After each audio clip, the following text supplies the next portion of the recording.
Ben Roethlisberger, not cleared to play, but in uniform tonight. There he is talking to Dennis Dixon, and more on that story, why he is in uniform. Let's go to Andrea Kramer. Andrea. All right, Al, well, here's the timeline. Ben Roethlisberger passed every neurological test he was given this week. On Wednesday, Thursday, and Friday, he came in and felt great. Went through a full practice, and at the end of each day, he had an exercise-induced headache. According to Mike Tomlin, on Saturday morning, Dr. Joseph Maroon, the Steelers' neurosurgeon, with whom Tomlin had been communicating throughout the week, re-examined Roethlisberger and would not clear him to start tonight's game. Now, I just talked to Tomlin, and he told me that last night, Roethlisberger made an 11th-hour plea to play, but that Tomlin said no. Tomlin told me it's his decision to put Roethlisberger in uniform tonight, but he has no intention of playing him. But if both quarterbacks got injured, Al, he said he would put Roethlisberger in only to hand off. And thank you, Andrea. You see Ben pacing the sidelines. There is Mike Tomlin, 3-1 in the regular season against the Ravens, and then beat them in the AFC Championship game last year. Good things happened to these teams today because Jacksonville lost, Miami lost, and Houston lost, and there is the wild card race at the moment. Denver at 7-4 after their Thanksgiving night win over the Giants, and Pittsburgh trying to go to 7-4. Billy Cundiff, who was signed just last week, will kick off. Baltimore won the toss and they deferred. So what they're basically saying is, all right, we'll take a look at Dennis Dixon right off the bat. Absolutely, why not? Stephon Logan is back to run it back, and there's Roethlisberger with communication to Bruce Arians. Ken Anderson, the quarterback's coach. Dixon ready to make his starting debut. Played in one game last year and threw one pass. It was a completion to Hines Ward. Ray Lewis champing at the bit. He can't wait to get out there. And here we go from Baltimore. Cundiff's kick. Logan has it at the 2-yard line. And Logan brings it back up to the 31-yard line. DeJuan Landry makes the tackle, and here are the Pittsburgh starters. Dennis Dixon, Oregon. Rashard Mendenhall, Illinois. Hines Ward, Georgia. Santonio Holmes, The Ohio State University. Heath Miller, Virginia. Matt Spaeth, University of Minnesota. Max Starks, Florida. Ramon Foster, Tennessee. Justin Hartwig, Kansas Jayhawkers. Trey Essex, Northwest. Willie Colon, Hofstra University. Foster starting for the injured Chris Kimayatu. That's the first time the Steelers have not started their regular 5 along the offensive front this year. And they begin with a run, and we figure to see a lot of running tonight as Mendenhall picks up 5. Dixon is from San Leandro, California, in the East San Francisco Bay Area, went to Oregon. He was actually a baseball player as well, drafted by the Cincinnati Reds out of high school, didn't sign. Then drafted by the Atlanta Braves and did sign, and played 1 year of rookie ball in the Braves organization. So the 5th-round draft choice out of Oregon, with his dad and his sister having flown in to watch the game, leads them up on a 2nd down and 4.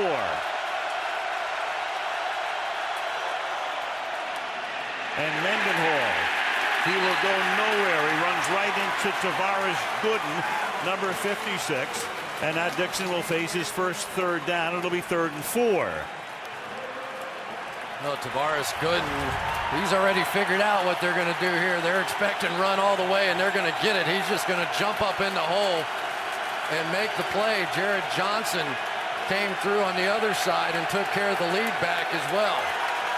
The physical nature of this one has begun. Moelde Moore is the Steeler 3rd down back.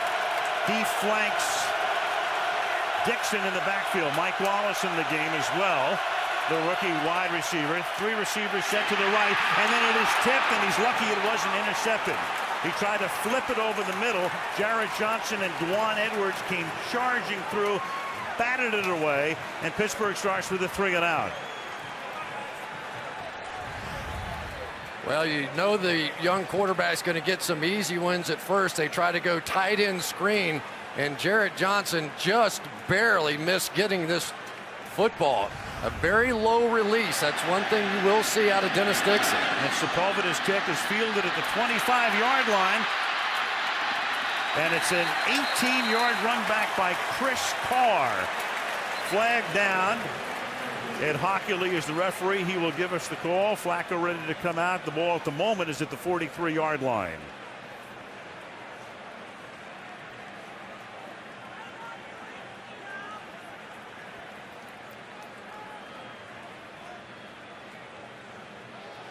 After the play was over, personal foul, unnecessary roughness, Baltimore, number 28. 15-yard penalty. Baltimore keeps the ball, 1st and 10. Tom Zbikowski costing them 15 yards to the displeasure of second-year head coach John Harbaugh. Here comes Zbikowski in late right there. That last little hit, the NFL will not allow you to come in and clean up at the pile. And Zbikowski there took a shot. Not a huge shot, especially for this kind of a game. From the 27-yard line, here is Joe Flacco in his second year. Great rookie season. Helped guide them to the AFC Championship game. And Baltimore starts on the ground. Ray Rice for a gain of 1. Let's take a look at the Baltimore offense. Joe Flacco, Delaware. Ray Rice, Rutgers University. Ron McClain, the University of Alabama. Derek Mason, Mumford High. Mark Clayton, Oklahoma University. Todd Heap, Arizona State. Jared Gaither, University of Maryland. Ben Grubbs, Auburn University. Matt Burke, Harvard. Marshall Yanda, Iowa. Michael Orr, North Memphis, Tennessee. Talk about Michael Orr as the night goes on, of course, because he is very much in the news with the movie The Blind Side. And Flacco's pass is caught by Ray Rice at the 30-yard line. He's tackled there by Lawrence Timmons. Flacco has not thrown a touchdown pass in the last 3 games, and the Ravens have had a lot of trouble in the first half. Take a look at that. Only 7 offensive touchdowns in 50 drives, and none in the last 34 in the first halves of games, which means they've been behind a lot. And Joe Flacco doesn't have a touchdown pass in his last 3. On 3rd down and 7, Flacco throws, and in the seam he finds Kelly Washington. Washington has been their big guy on 3rd downs this season. He loves to go to Washington, and that's 14 times he's gone to him on a 3rd down pass and 14 first downs out of those 14 throws. Watch how quickly Joe Flacco gets rid of this football. He's not going to wait on that pass rush, but it's interesting that Kelly Washington got the first throw. The coaching staff of the Ravens, they've been on Joe Flacco for throwing the ball too much to Derek Mason, who comes to Washington first. From the 45-yard line, play action. Stepping up and stepping away, gets hit as he throws, and it's caught at the 35-yard line by Mark Clayton. And that's good for 20 yards after a 15-yard reception on the prior play. James Harrison put the pressure on Flacco, but he's able to get it away. Trying to block James Harrison with Todd Heap, and Harrison almost got there around the edge. Flacco's going to get hit as he throws, but that's one of the strengths of that young man. He has an incredibly high quarterback rating when they're making contact on him. Now at the Pittsburgh 35, they go to Clayton again, and that will be another first down as we take a look at the Pittsburgh defense. Travis Kershke, UCLA. Casey Hampton, Texas. Brett Kiesel, BYU. Lamar Woodley, Michigan. James Farrier, Virginia. Lawrence Timmons, Florida State. James Harrison, Kent State. Ike Taylor, Swagger. Tyrone Carter, Minnesota. Ryan Clark, Louisiana. William Gay, Louisville. And still no Troy Polamalu, sprained knee, the second time he's had a knee injury this season. And he's missed about half of the action, so he's on the bench, as well as Roethlisberger on the other side. On 1st and 10, breaking through the middle is Ray Rice to set up a 1st and goal. So that is 4 consecutive first downs for the Ravens on 4 plays. That's good for 20 yards. McLean, the fullback, leads the way with a block. Look out here. They had 2 linebackers. They've got Timmons, and they've got Harrison coming over. Joe Flacco saw it, checked to that run, and they almost scored. Quick pace for the Ravens, and they flip it to Rice. and Rice gets taken down by William Gay. The corner coming up to stop him. That's a gain of 1. It will be 2nd down and goal. A little bit of a counter read on this one. They go unbalanced left with an offensive lineman over on this side and then go the other direction. So the Steelers overload that way. They try and catch him out the back door, but a good read that time backside. Now Willis McGahee comes in as the running back. They use Haloti Ngata as well, and that's he at the tight end spot coming in motion. The pass to the outside is caught at the 3-yard line by Willis McGahee, but Ryan Clark is right there to stop him, and now it'll be 3rd down and goal. Well, one of the problems you have is trying to score touchdowns in the red zone against the Pittsburgh Steelers. They come out and go run on the 1st down, and of course Troy Polamalu not in there, and he has been so much a key to this defense for so many years, but especially this year, major difference when he's in there and the turnovers they get. Ravens very successful in the goal-to-go situations, and they will be again here. Willis McGahee for the touchdown.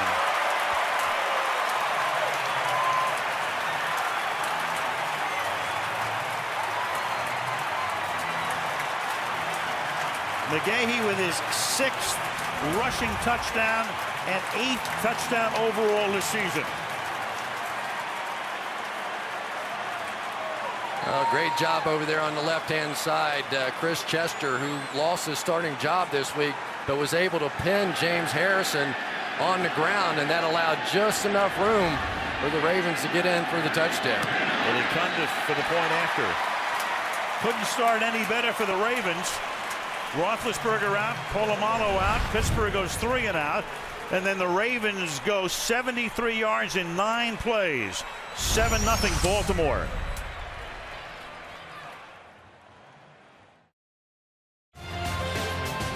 Beautiful day, beautiful night in Baltimore, Maryland. Flacco and Cam Cameron, the offensive coordinator, who helped guide Drew Brees and Phillip Rivers along in San Diego, then went to Miami 1 year as the head coach. Now here working with Flacco. 7-0 is the score. Cundiff to kick off, and Logan to return it for the Pittsburgh Steelers. Logan comes up, fields at the 10. Runs into his own man. Tackled at the 27-yard line by Tavares Gooden. 8:08 to go in the first quarter. 7-0 Ravens.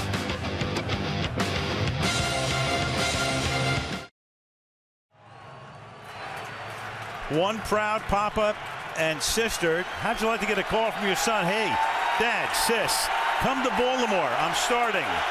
Dixon's dad and sister looking on. Dad wearing the old We Are Family Pirates hat from the late 70s. And Dixon throws to the outside, and that's caught by Ward. But for Dennis Dixon, Chris, I mean, from San Leandro, California, goes to Oregon, makes his debut, starting debut, primetime, big game against the Ravens. Toto, we're not in San Leandro anymore. Yeah, I asked offensive coordinator Bruce Arians, what do you think? He said, well, Dennis Dixon hasn't had a heart attack yet, so it's a good sign. Gain of 6. That catch by Ward, his first, obviously, of the night. Last year when Dixon completed that one pass, it was to Ward, and that was the 800th of Ward's career last season against the Browns. And they give it to Rashard Mendenhall, and Mendenhall picks up enough for a first down up at the 37-yard line. Well, one of the big, powerful guys playing tackle in this game, Willie Colon, right out here on the outside. They're just going to have to man up. They're going to have to get some movement with this running game, because everybody in the stadium, including the guys on the field for the Ravens, know the Pittsburgh Steelers want to run the football tonight with Dennis Dixon at quarterback. Dixon part of a spread attack at Oregon, where he was a serious contender for the Heisman Trophy in 07 before he tore his ACL late in the year. And a good spin move by Mendenhall, who has taken over for Willie Parker. And that's another interesting story with the Steelers this year. Parker's in his contract year. They were looking for Mendenhall to really make a move, and there is Willie, who's been limited to spot duty lately. So they wanted Mendenhall to come on. He had some trouble early on, and Mike Tomlin read him the riot act after the second week of the season, but then Parker had turf toe. Mendenhall came in against San Diego in early October, and the job's been his since. 2nd down and 5.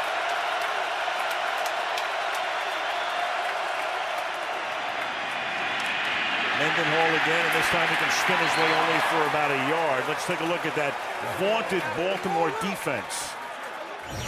Juan Edwards, Oregon State University. Kelly Gregg, Oklahoma. Jalapingata, Oregon. Jarrett Johnson, Alabama. Tavares Gooden, the U. Ray Lewis, University of Miami. Jamel McClain, Syracuse. Darius Webb, Nicholls State University. DeJuan Landry, Georgia Tech. Ed Reed, the U. Dominique Foxworth, Maryland. You know that Lewis is a senior citizen. I think he's the first guy from Miami ever to call it the University of Miami and not the U. It's like a throwback jersey. 3rd and 3. Dixon's going to step up, and he can run, and he shows it right here, but there are flags as he took off, and for the moment he gets down to the 23-yard line, but there's a penalty marker all the way back at the 39. That would be a 31-yard run, but Holding offense in the offensive backfield. 10-yard penalty to keep 3rd down. Well, Mewaldy Moore is the guy that was in the offensive backfield.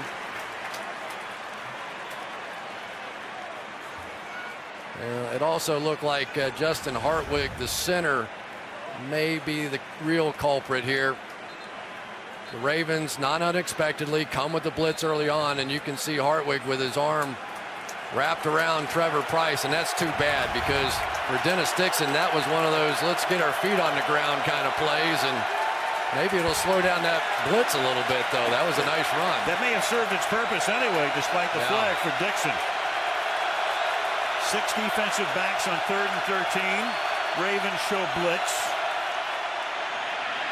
And it's a draw, and this is Moore, and he'll go nowhere. Jared Johnson will get credit for the tackle, and Sepulveda will come in for his 2nd punt. Well, Jarrett Johnson, who is the best pass rusher on this Ravens team, coming off the end, number 95 there, is going to come in and make the play. But while that may be a conservative call, if Ben Roethlisberger's in the game, it's the right call with Dennis Dixon on 3rd and 13. Daniel Sepulveda kicking it toward Chris Carr. Carr fields at the 14. And Baltimore will begin its 2nd drive from the 20-yard line with 4:14 to play in the opening quarter, and the Ravens on top by a score of 7-0. As the decade comes to a close, Pittsburgh and Baltimore joined at the hip. Ravens first, Steelers second in fewest points allowed, fewest yards allowed. They're 1-2 there as well. Most sacks, Steelers are first, and the Ravens are 5th. In that regard, most takeaways, Ravens 1, Steelers 7. Of course, part of that is why Rex Ryan is the head coach of the New York Jets right now. He was the defensive coordinator here for that long. 20-yard line. Flacco. On 1st down, will hand the ball off, and stopped in the backfield this time is Ray Rice. The tackle is made behind the line of scrimmage. William Gay makes the stop. Pittsburgh is number 1 this season against the rush. That means they've allowed the fewest rushing yards per game, and they're number 1 in total defense as well. And as you can see, the Steeler defense allowing only 3.4 yards per rush. That's the best in the NFL. And of course, 71-year-old Dick LeBeau, the defensive coordinator. Screen, and this time it's McLean, who was their leading ground gainer last season, and he takes it up to the 28, a couple of yards shy of the first. Farrier makes the tackle. Well, they've been trying to do some things with Tyrone Carter that they do with Troy Polamalu. He's going to come right off the side here, and the Ravens have the perfect call on. Screen right to the safety blitz side, and right now Cam Cameron seems to have Dick LeBeau's number. He has really mixed it up so far. They have worked hard to try and get the ball to other receivers other than Derek Mason, and so far that strategy seems to have the Steelers a little offbeat. 3rd down and 2 Flacco has time, throws to the outside, and that's incomplete. Good coverage on the play by the secondary. That's Carter locking up with the tight end L.J. Smith, and that's a 3-and-out for the Ravens. And a very significant drive that time for the Pittsburgh Steelers defense, because the last thing in the world you want to do is to force Dennis Dixon into a game that he's not comfortable with. They don't want to have to drop back and throw the ball. Keep it close, keep it manageable, and let Dennis Dixon get his feet on the ground. That was Flacco's first incomplete pass. He's 6 out of 7. Sam Cook is the Baltimore punter. And it's hauled in and fair caught at the 27-yard line by Stephon Logan. 2:48 to go. Opening quarter in Baltimore. 7-0 Ravens. There's Greg Madison, who has replaced Rex Ryan as the defensive coordinator. And that's a pretty good defense that he inherits. Ray Lewis, Ed Reed, and company. Steelers now from the 26-yard line on first down. And the handoff here goes to Willie Parker. So Parker comes in on the third series after we see Mendenhall. And Parker, as I mentioned before, Chris, playing very sparingly, only 15 carries in the last 5 games. Yeah, but he's had the turf toe for a while and really hurt his effectiveness. But clearly now Mendenhall's the #1 back. Parker's going to come in and spell him every once in a while. But for Willie Parker, he may well be auditioning for other teams at this point. Second down and 3.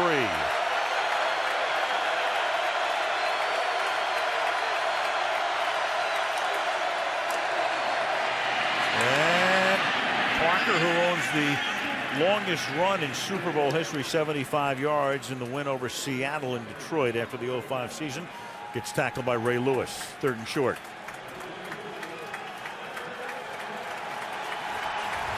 Big number 92 is going to be a huge factor. Haloti Ngata in there taking on that double team and maintain just enough to allow Ray Lewis to come in late and make the hit. A key 3rd down now. This crowd gets into a fever pitch on 3rd and short, don't they? Steeler week. With that defense, why not? 3rd and 1. Through the middle again. This is Parker bumping his way for a first down. He gets 2 yards, goes in behind a 3 tight end setup. Miller Spaeth and David Johnson, rookie out of Arkansas State, all in there on that play. First down. 2 plays ago. Let's go back and watch Hines Ward and Jarrett Johnson going at it. All right, there's a takedown. Then you get the reversal. And you get, I mean, that's what it's going to be. I'm just telling you, this is not really a football game. Hines Ward was telling me before the game, he said, if you don't come out of this game completely beat up and sore, you haven't played. He says, I want to be really sore at the end of this game. Almost guaranteed. Play clock down to 1.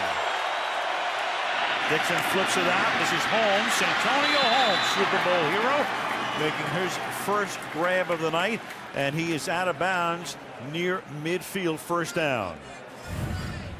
Dixon, 2nd year with the Steelers. He was the Pac-10 Offensive Player of the Year in 07 before he tore up his knee. Sociology major at Oregon. And we talked about the Reds drafting him. He didn't sign with them in 03, and then the Braves drafted him in the 5th round in 07 and spent that 1 summer in rookie ball. 2nd and 2. And Parker for a first down. We talked about Dixon, and he's now got 1 quarter in the books and has his team near midfield as the period expires. It's the end of the first quarter with the score Baltimore 7, Pittsburgh nothing, and NBC's Sunday Night Football resumes after these messages.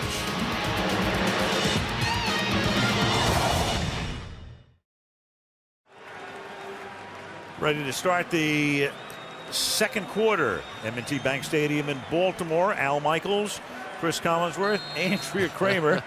You don't have to be that bundled up. It was a gorgeous day today. Temperature up into the 60s, 57 at game time. Clear skies, and second quarter about to begin. 1st and 10. Steelers at the 48-yard line. Willie Parker still in the back.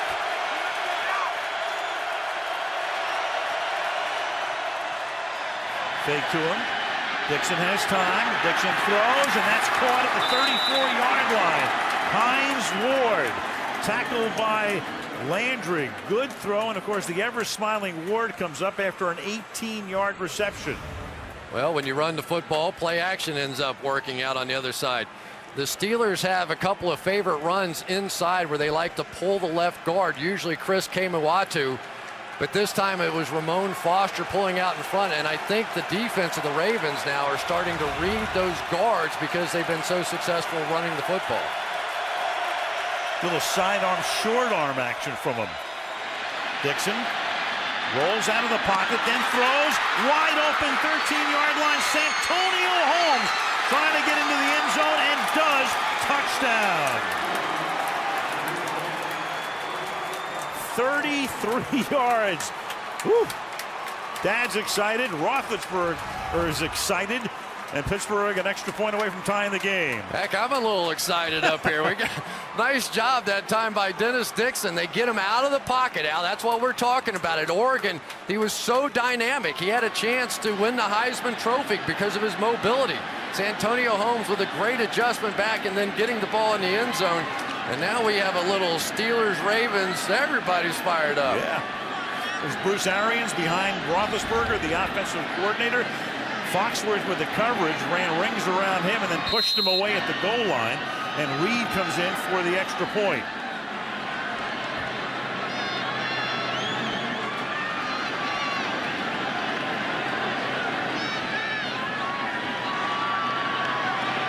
Holder is Sepulveda, and the game is tied, and Dixon is 4 out of 5 for 65 yards.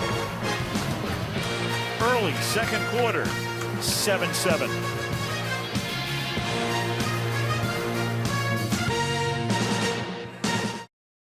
Steelers have had a lot of trouble kick coverage. So this week they signed Rocky Boyman, one-time Titan. Corey Ivy played with Baltimore. He's been around.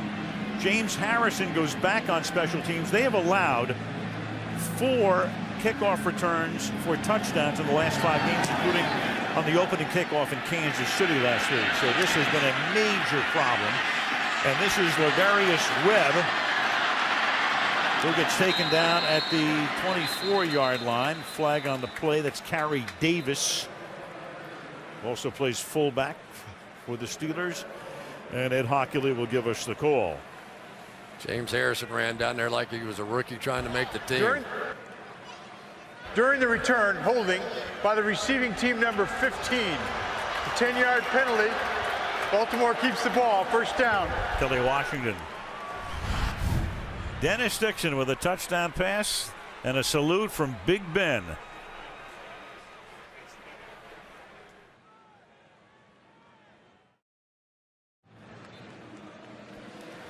John Harbaugh has done a great job. Took him to the AFC Championship game as a rookie head coach. The owner of the team, Steve Bisciotti, after Brian Billick left following the 07 season, told his general manager, Ozzie Newsome, in effect, he said, hey, can you find me the next Mike Tomlin? Well, Harbaugh got off to a pretty good start since he and Tomlin faced each other in the AFC Championship game last year. Ravens begin from the 10 after the penalty. And they give it to McGahee, who takes it up to the 16-yard line. You know, and Willis McGahee is a guy who has sort of become the backup back here as well to Ray Rice. And talking to John Harbaugh about him, he said, you know, I can tell in the first couple of plays of the game whether I'm going to play him or not. If he's in that mode where he's going to run up in there and bounce it to the outside, he's going to be standing next to me. If he crams it up in there and uses 220-something pounds behind him, he said he's going to play a lot. Second and 4, they go with an unbalanced line this time. Last year they had a 3-headed rushing attack. McLean was their leading ground gainer, and then McGahee was second, and Rice was number 3. And this year it's been flipped. Rice is 1.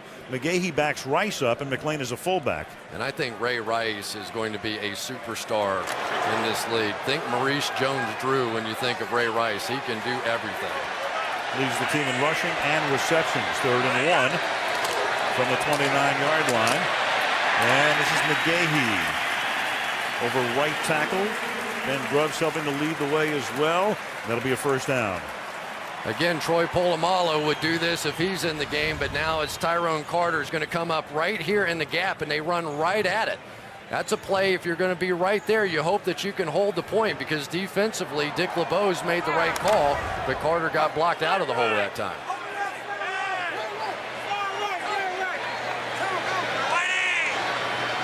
With 95 total yards, 17 minutes and change into the game. And Willis McGahee again takes the ball up to the 26-yard line.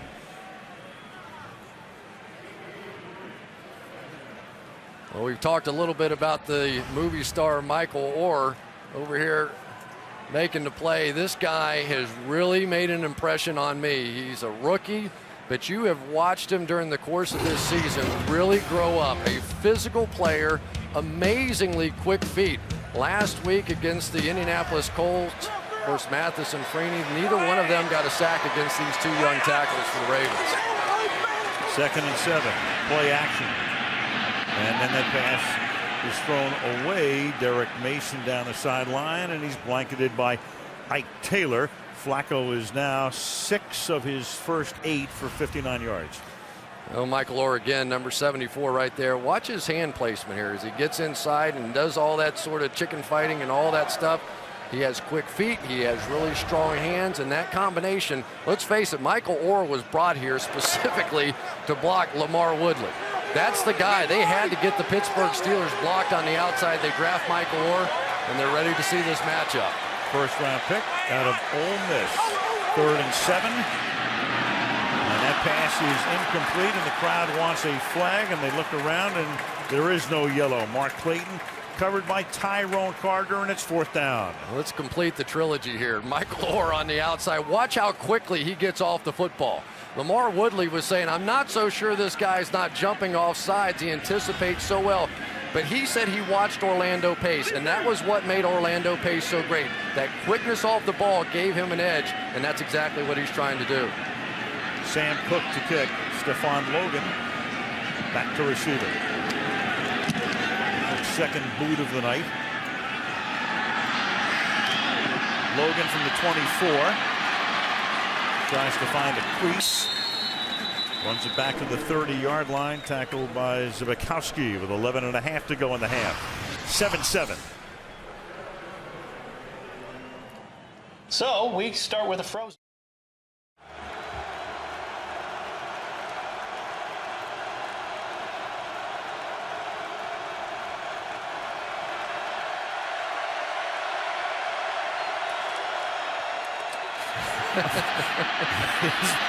Mendenhall picking up 7 yards.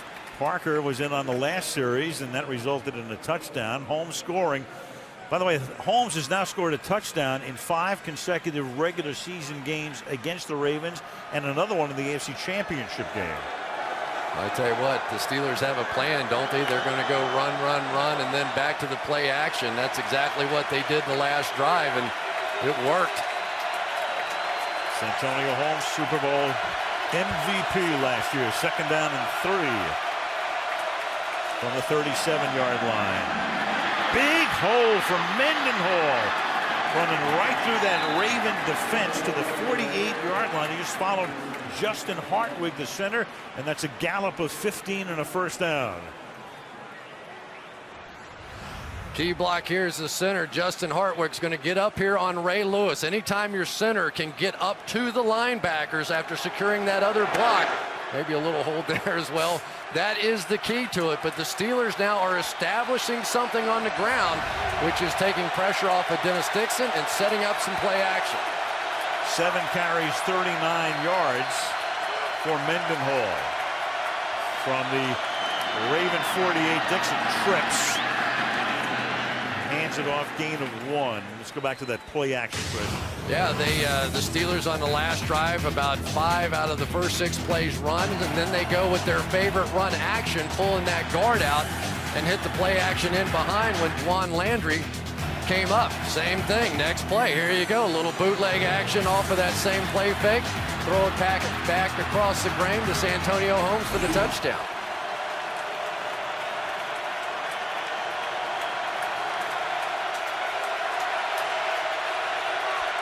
Second and 9.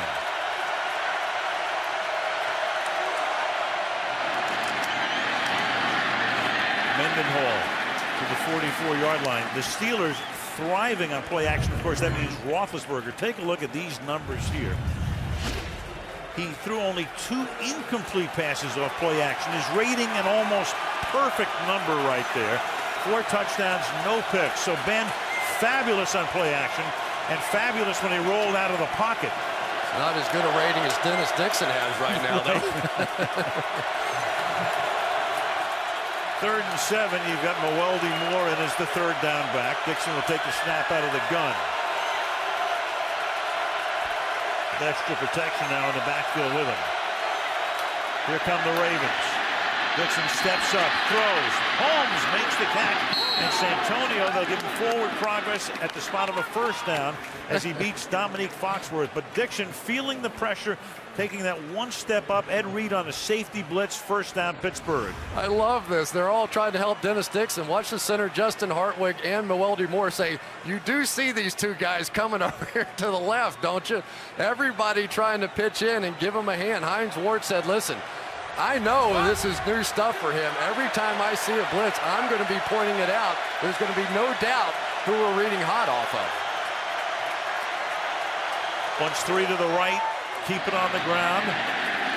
Nothing doing there from Mendenhall. Runs right into Haloti Ngata. Boy, I tell you what, Haloti Ngata is something special inside.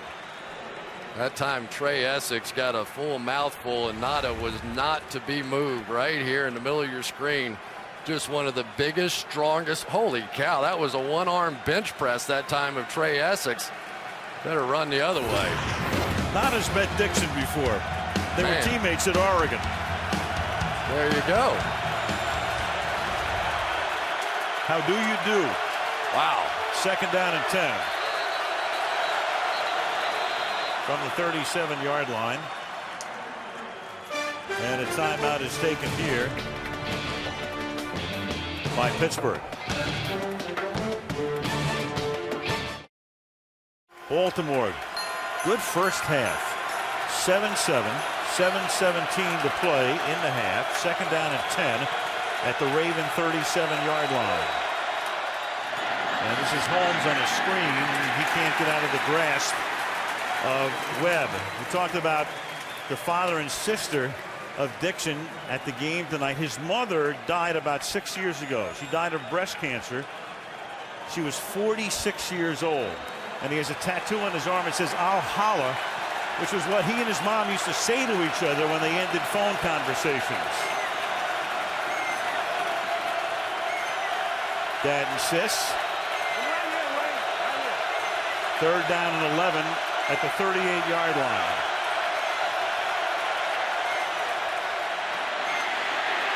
Flushed out. And he just throws it away, and you got a flag here. Ray Lewis blitzing that time. Hockley with the call in a moment.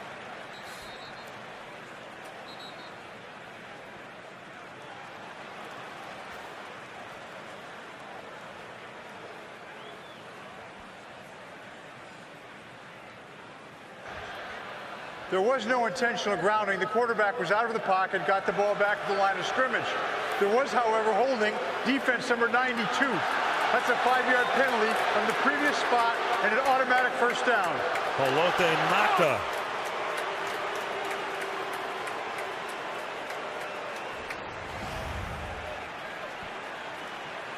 Haloti Ngata right here gets a defensive hold. Sometimes when teams are blitzing, you'll see the grab. Yeah, they're trying to free up Jarrett Johnson inside. No question about it. Great call by the officials. You can see the grab and the hold there against Ramon Foster. Well, that is a tough call to make, but the officials got it, and it was the right call. Right on top of it, trying to hold Foster, the rookie out of Tennessee, starting for the injured Kemoeatu. 6.5. 70,000 booing the call. Or about 62,000. Probably about 8,000 Steeler fans here tonight. At least. Always are on the road. And under pressure, Dixon throws that one incomplete. Crowd wants intentional grounding, won't get it. Webb with the blitz, and let's check in with Andrea. Well, I just wanted to add one quick story to what you were talking about Dixon's mom. I talked to him before the game, and of course he told me he had jitters, but he said he has the same pregame routine that he always has.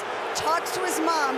He said everything he does is dedicated to her, and she is always in his thoughts, as we saw after he threw that touchdown pass. That was a good play by Dixon, getting that thing out of there. They came with a corner blitz, and he saw it, and the crowd wanted intentional grounding, didn't get it. 2nd and 10. Mendenhall slings to the outside and gets whacked, flagged down. Tackle made at the 31-yard line. 10-yard penalty. Repeat 2nd down. They're hitting and holding out here tonight. That time Matt Spaeth on the end of the line of scrimmage. Sometimes you get surprised. I think when Mendenhall bounced that one outside, Spaeth was a little surprised because it was supposed to be run up inside of him, but as it bounces to the outside, he said, what the heck here? And he has to kind of grab hold, grabs the jersey right there, but look at the hits on the tail end of this. I tell you, this Ladarius Webb, I really like that young man. He's not big at all, but I've already seen him lay 2 or 3 good hits out here tonight, and he's had a bunch the last couple of games. They lost Fabian Washington, their starting corner, to a torn ACL in last week's game. 2nd down and 20 from the 43-yard line. Swing it out to Mendenhall. Tries to cut it back inside. Spins his way to the 41-yard line for a gain of 2. DeJuan Edwards makes the tackle. That'll set up a 3rd down and 18. Bruce Arians, the offensive coordinator, asked Dennis Dixon, give me your favorite 15 plays tonight. And I get the feeling that about 5 of them were screen passes. Because Bruce said, I'm going to stick to those 15. I want to do what he's comfortable doing out there on the field. And don't be surprised at all if this is a draw, a run, and just punt the football. They probably need about 7-8 yards for a good shot at a field goal, though. 3rd and 18. Looking at his wristband, all of the plays, and now you've got a timeout being taken here. It's a 30-second timeout by Pittsburgh.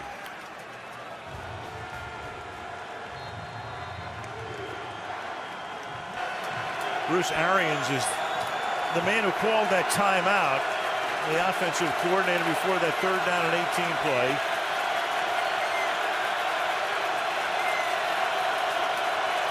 And now with 1 timeout left in the half, Pittsburgh on 3rd and 18. Blitz through the middle.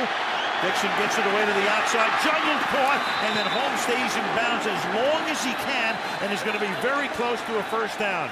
Ray Lewis leading the charge through the middle, and what a great job by Holmes with the catch and then the toe dance and then a flag late. Yeah, that's a good call. Yep. Noeldi Moore that time was about to get run over by Ray Lewis, and he pulled him to the ground, and boy, that takes away a great effort that time by Dennis Dixon. Holding offense, number 21, 10-yard penalty, repeat 3rd down. 3rd and 28 now. There's Ray right over here coming up, and he just runs over Noeldi Moore. Noeldi had no choice but to take him down. That takes a good shot at 3 points or better off the board with that one. Santonio Holmes made a brilliant catch. It looked like he had the 1st down. Instead, 3rd and 28. The ball is back at the Pittsburgh 49-yard line.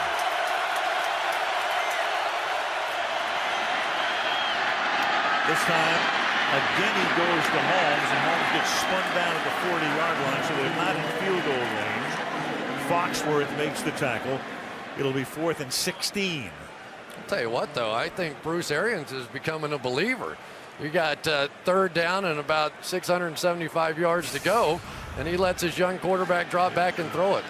Take a look at this motion now. He really doesn't get it very high at all. We were watching the difference between he and Roethlisberger in pregame warm-up, and so far he's been pretty efficient with that stroke. Fair caught by Carr at the 11-yard line. Ravens are backed up. Their next drive on the other side of the break. 4:11 to the half. 7-7.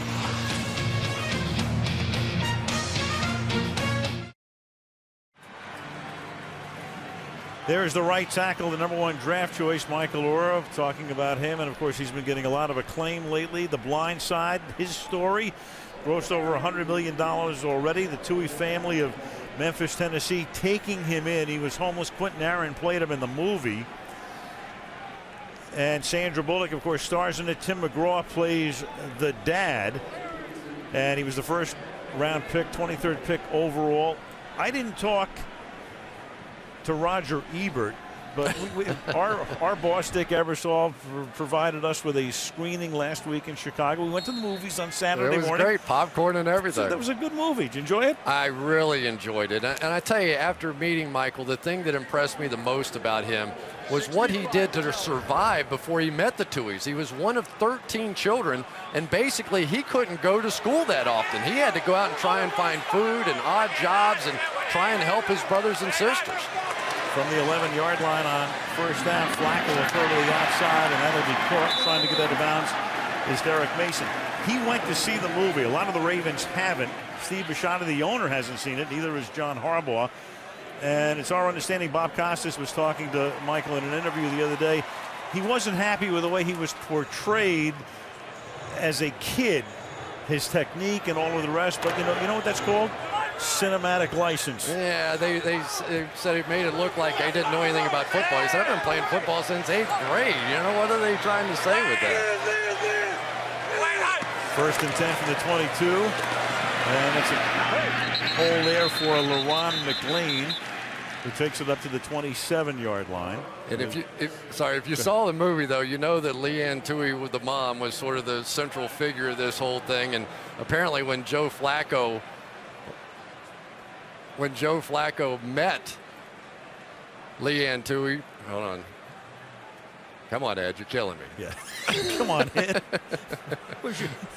Don't be taking cinematic license on us now. I could have shown the movie by now. There was not a foul. 65 had reported eligible, and he was covered. He was not covered on the line. It was a legal play. After all that, keep going. When Joe Flacco met Leanne Tui, the first thing she said, she goes, "Aren't you Joe Flacco?" And he goes, "Yes, ma'am, nice to meet you." He said, "You need to get rid of the ball quicker." And if you saw the movie, you know that makes perfect sense. Sent it to him in an elevator in San Diego, week 2 of the season. Ray Rice is the back, and they give it to him on 2nd and 5. And that'll be a first down. And just to button up the story, Flacco then tells Michael, "I met your mom, and this is what she said." And at the end of the game, there is Leanne Tui seeing Flacco, and she says, "Okay, who's the tattletale?" Great story, though. Amazing that it's come this far and that he's the player that he is now. And he's in a battle out there tonight. 3 minutes to the half. Game tied at 7. Ball at the 35-yard line, first down. Play fake. Pressure. Flacco gets it away. Hit from behind, and that pass is incomplete. Intended for Derek Mason as James Harrison comes around the corner. And when James Harrison comes around the corner, you know it. Well, and you're not going to block him with a fullback, LaRon McLean. Check out Harrison over here. They're trying to put LaRon McLean on the outside. And illegal formation offense. Number 74 was on the end of the line. Did not report eligible. 5-yard penalty. Repeat first down. We still haven't finished the Michael Oher story. No, you got to, if you're going to switch over and play the tight end position and play an eligible receiver, you've got to tell Ed Hockley or he throws the flag at you. And Michael's looking for a little explanation now. Packers are number 1 in penalty yards per game. Ravens second. I think part of it, too, they've been playing a little bit of unbalanced. He's been lining up next to Gaither as well. Yeah, he has, and he moved late that time. I don't know if it was a mistake or they're just using kind of a motion out of that. You saw the Ravens there back out of the huddle. Remember, you can't have 12 men in the huddle at the same time, so when they made that late substitution, they had to, everybody sort of backs out of the huddle, and then you reassemble. When there's a substitute to the huddle, the defense has an opportunity to match up.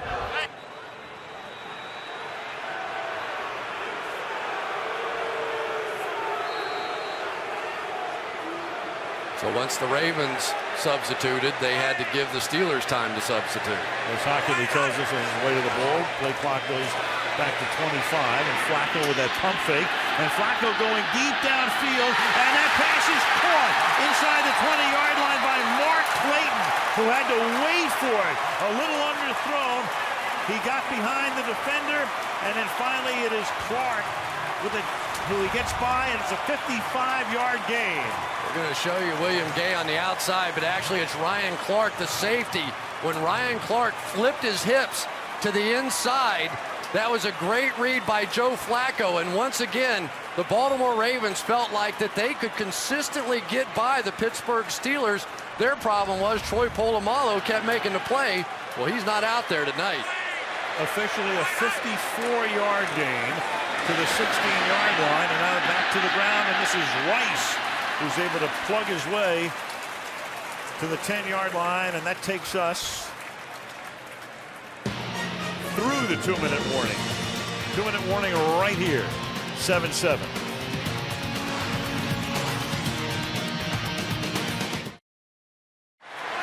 Look at the numbers of the two quarterbacks. Flacco with 54 of those on that last pass, and he throws a fade into the end zone that is caught for a touchdown by Derek Mason.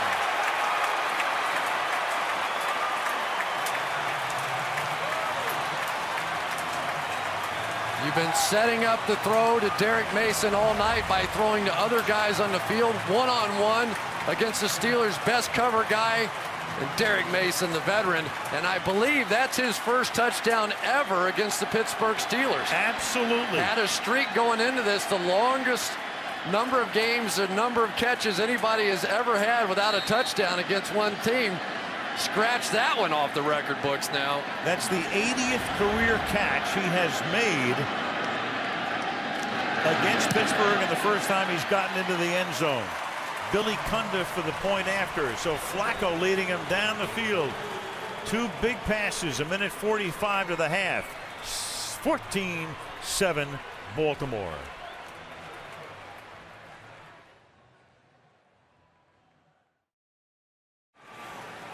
(14-7) Baltimore. And when you look at the records of these two teams, 5-5 for the Ravens, 6-4 for Pittsburgh. This is a very big game for Pittsburgh, but a critical game for the Ravens. You drop to 5-6, then you're saying you got to pretty much run the table to get into the playoffs, and they still have a game at Pittsburgh to come.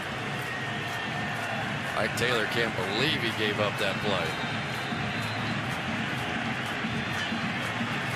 That was Mason's second catch of the night. Flacco's now thrown for 134 yards in the half. Steelers will get the ball. They're down to just one timeout. 3-yard line, Stephon Logan. And they do a nice job in coverage there. Now to the 26-yard line. The play before the touchdown we'll go back to right here. Now watch Ryan Clark right here open his hips to the inside when he sees Todd Heap coming down the middle. He's in great position right here, but when he opens those hips to run now after Todd Heap, now he has to flip and turn. Joe Flacco saw it, he took his shot, and it paid off big to set up that touchdown. From the 25.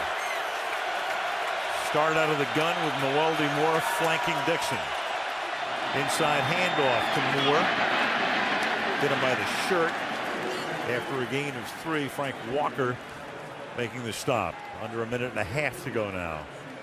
Well, Dennis Dixon in college, this was the formation he ran, essentially. This shotgun, they never went under center to take a snap, never really huddled up, so he's very comfortable in this type of a setting. Not showing a lot of urgency here. I think the Steelers would love to be able to maybe get into field goal range, but do everything to avoid a terrible mistake and put them down by more than 7. Inside handoff again, and this is Moore. And he gets tackled to the 26-yard line. And now the Baltimore Ravens can start to think about if they would like to take a timeout on defense. And they do.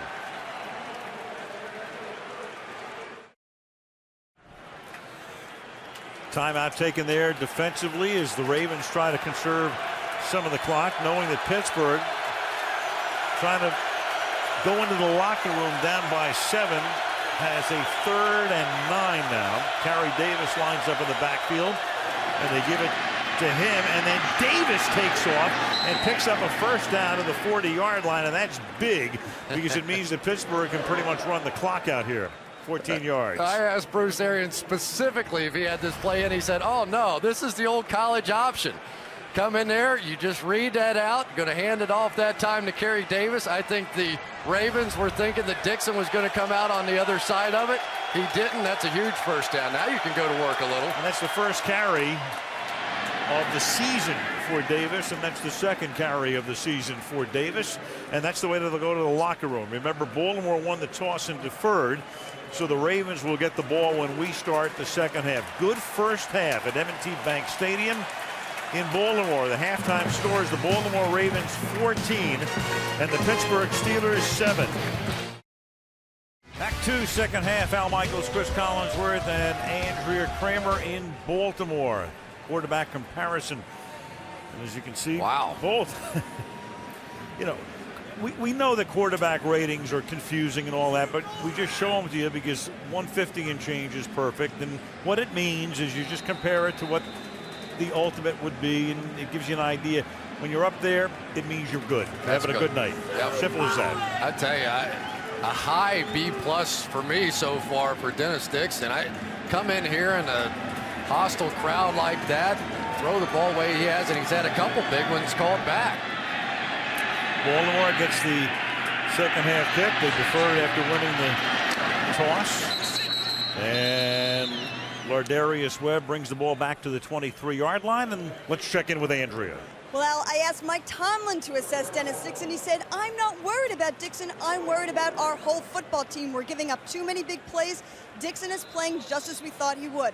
Now, John Harbaugh told me they have to play Dixon the way they would Ben. Control his scrambling, his running. Harbaugh said, our key is keep our poise. Let them make the mistakes. We'll take advantage.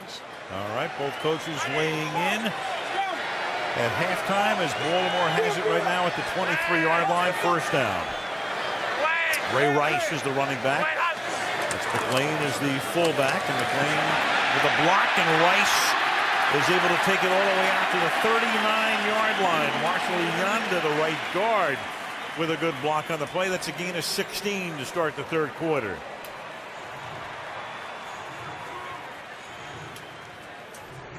We've been talking about him all night. Watch Michael Orr here against one of the really good veteran players in this game. Look at how he just locks on, stays with him, drives him into the ground, finishes. And Ray Rice, watch out for him in the second half. He's a great closer. Play fake, pass to the outside. That's caught, and then the ball comes loose. Will it stay in bounds as Pittsburgh is able to recover it? And it is Tyrone Carter who, with a live ball, is able to run it back a couple of yards. But the question is right now, is it a completed pass? Is it a completed pass is the question. That's the ruling on the field.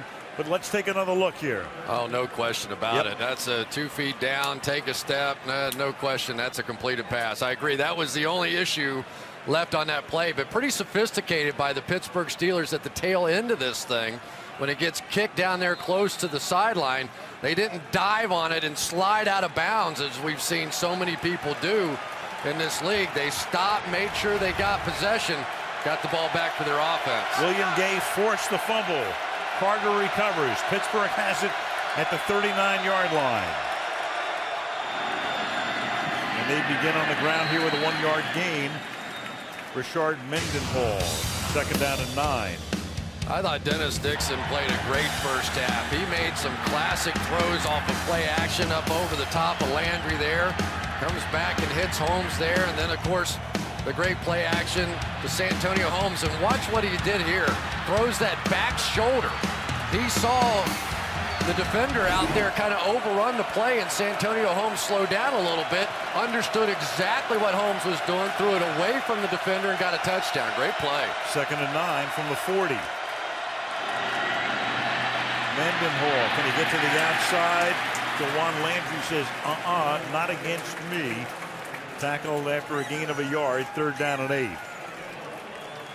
You know, one of the things that I think the Pittsburgh Steelers are missing in this game is their big left guard, Chris Kemoeatu. Ramon Foster's doing the best he can up there against Haloti Ngata and Kelly Gregg and those guys, but they're a load, and he's having a tough time with them right now. There he is under the hood. One of the best pulling guards in football. 3rd and 8.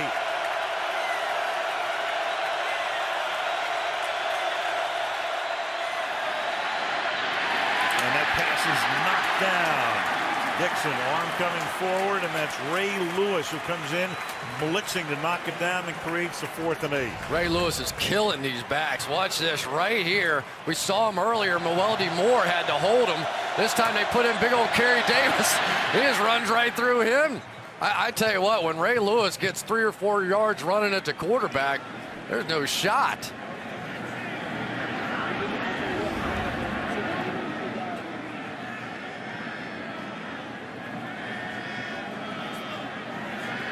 Daniel Sepulveda comes in to punt.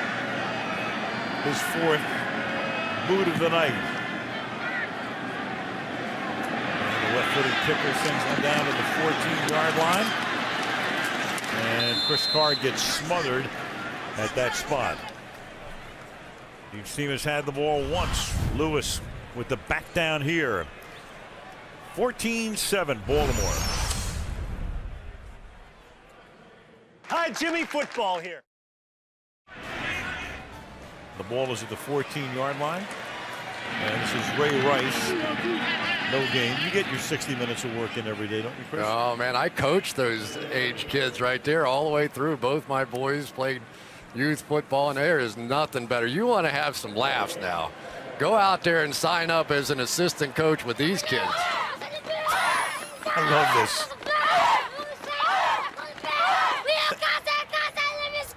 That's a combination Ray Lewis, Drew Brees. I love it. They're ready to play. Oh, it's so much fun to work with those kids. 2nd and 10. Here's pressure from the backside, and a flag is thrown because that's Woodley who gets there first. Then Hockley comes in with a flag, probably for a hole. Kursky gets there second.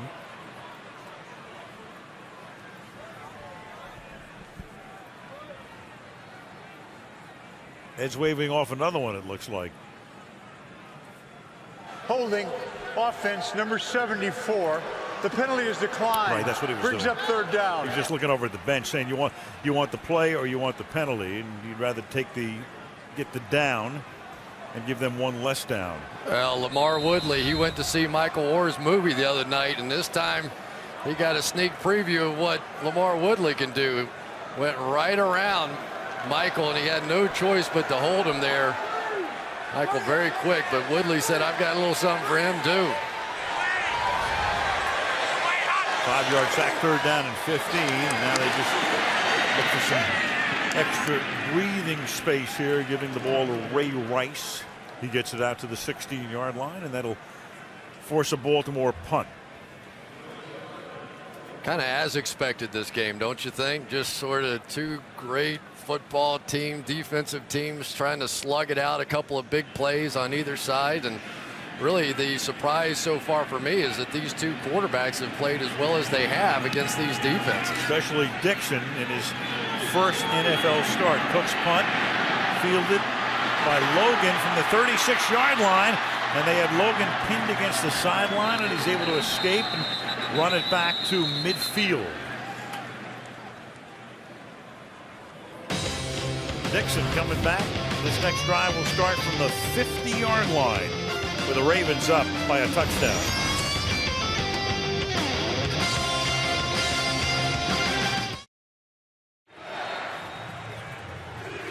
If you picked us up late tonight, we talked about Ben Roethlisberger. It's been a big story, obviously, over the last day. The fact he suffered or sustained a concussion in Kansas City last week. Looked as if he would probably play up until Friday. But Dixon is the man, and Dixon from the 50-yard line swings it to the outside. And that's caught by Mendenhall, who stays inbounds, breaks out of a tackle from Jared Johnson, who had him after a gain of a couple, and instead it turns out to be a gain of 20 yards, 1st down. You know, this is really interesting. Great patience on the part of Dennis Dixon here. He had a bunch of routes down the field, and typically the Pittsburgh Steelers throw to their backs about as little as any team. Their top 4 receivers are all wideouts and tight ends under Ben Roethlisberger. So there he checks it down, and it paid off as Mendenhall broke a tackle. From the 30-yard line. Straight drop, good protection, airs it out for the end zone, and Mike Wallace can't make the catch. He goes to the rookie out of Ole Miss, and he's covered by a rookie, Lardarius Webb. Boy, what a play by Lardarius Webb here. He's completely beaten on the play by one of the fastest receivers in the game, Mike Wallace. He's just completely turned around. Wallace is by him, and he can't find the ball and times it absolutely perfectly. Comes in and smacks away Wallace's hands. Can't do it a lot better than that. Fortuitous. Second down and 10.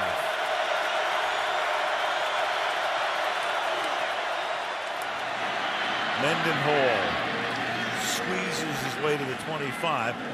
Roethlisberger was feeling fine all week. The problem was he was developing headaches after practice. Andrea talked about it before the game. Exercise-induced headaches, was not cleared to play by the neurologist. And then yesterday, he was the man who told Dixon, I'm not playing, you are. And Mike Tomlin actually set it up that way. Yeah, he didn't say, he said, I don't want to act like I'm panicking about it. Just go tell him he's going to play. No big deal. All-out blitz. And the pass is too high and incomplete. Everybody coming on that one. Intended for Hines Ward. 7-man blitz that time, and that's the first one I've seen Dennis Dixon flinch on. He just let this one go, and it was flying. They come with 7 guys here. Complete blitz. He stands in there, but that little fadeaway cost him there. Should have had the first down. First bad-looking play I've seen him have. Had to throw it over Jarrett Johnson. Kind of got him, too. You get a pass on a 7-man blitz against the Ravens. Who wouldn't flinch? 44-yard attempt by Reed to try to make it a 4-point game, and that one is perfect. 9:09 remaining in the third quarter. It's Baltimore 14, Pittsburgh 10.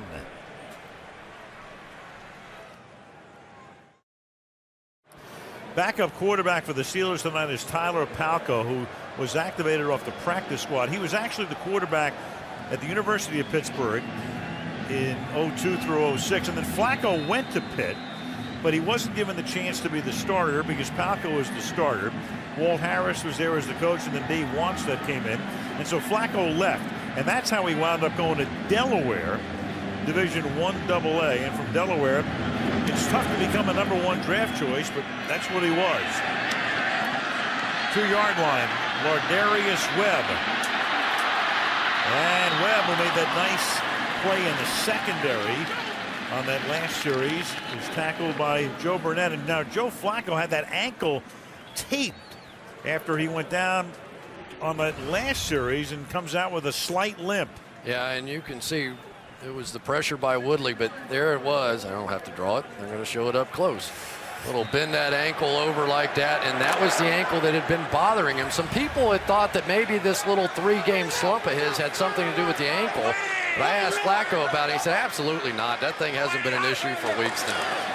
From the 32, quick drop and then a quick flip. Caught by Mason, gained about 3. Ike Taylor makes the tackle. You know, a lot of people around here have been talking about a sophomore slump because he hadn't thrown a touchdown for 3 games and all that. Yeah, and his November wasn't great. But you look at his numbers across the board: completion percentage, yards per attempt, touchdown percentage, interception percentage, and quarterback rating. All of those better than what he did his rookie year, where he was the star. Well, Mason just went limping off after he makes that last catch, and now his #1 wideout is on the bench, and Demetrius Williams, 87, comes in on the outside. And they give the ball to LaRon McLean. And McLean will plug his way over right tackle for a first down. You know, it's interesting to see LaRon McLean back in that one-back sort of setting that he used last year, the big back, and They go with this unbalanced formation. They run him back off the other side. There's Michael Orr, the right tackle, playing over on the left side. But he had 900 yards rushing for this team last year, and his reward was he came back to camp. They made him a fullback. He did go to the Pro Bowl as a fullback last year, but I know he would probably rather be the guy back there carrying the ball. 2 carries tonight, 12 yards for him.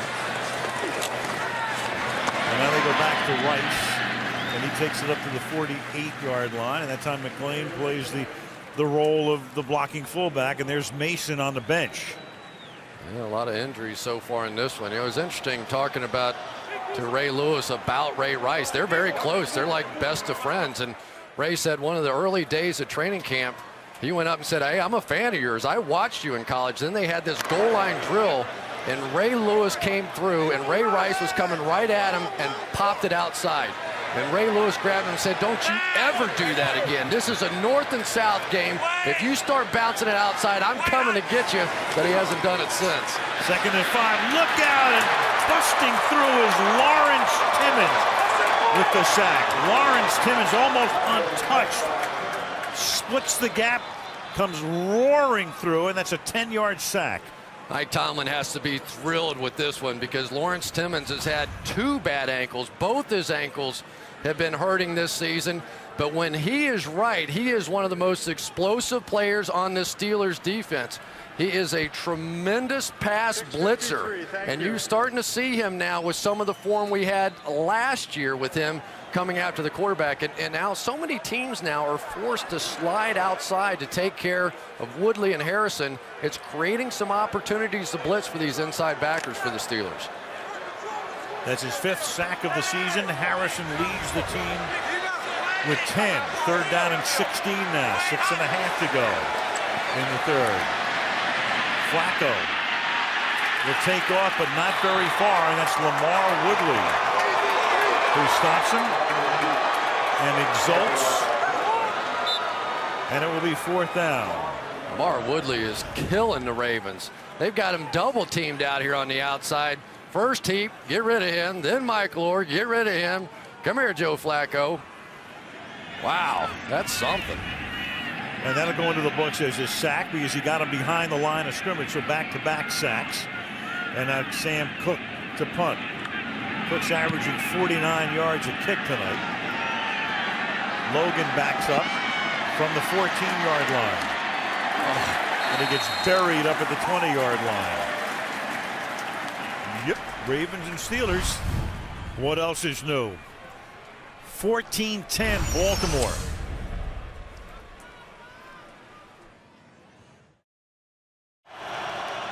Willie Parker is the running back. This drive begins at the 20-yard line.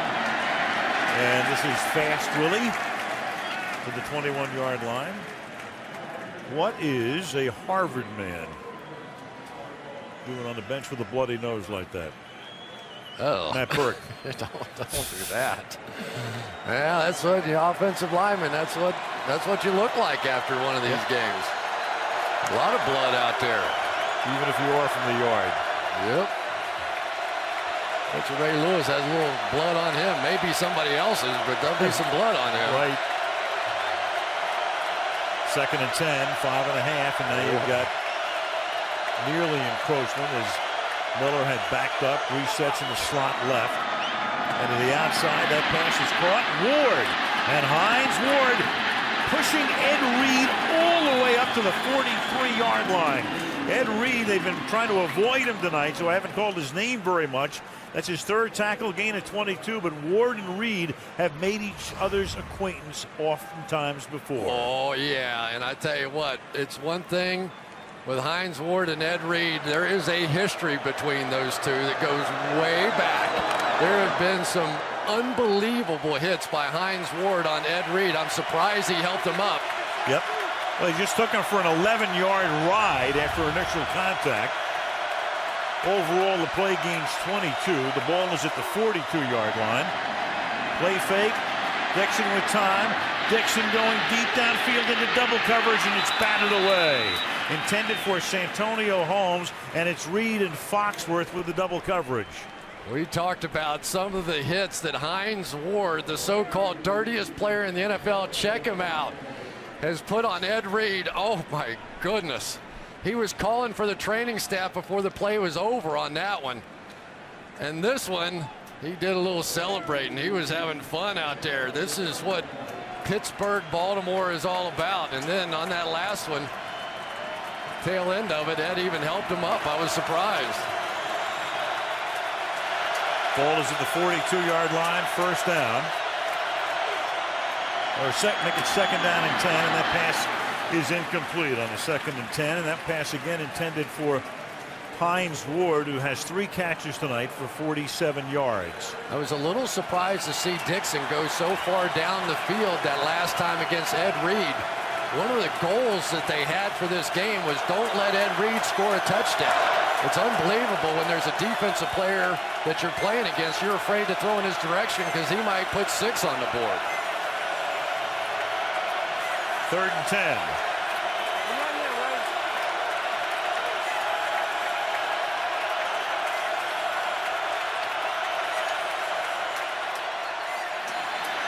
Rush 6, 5 drop back pass incomplete, intended for Wallace, and Chris Carr with the coverage, so it'll be 4th down.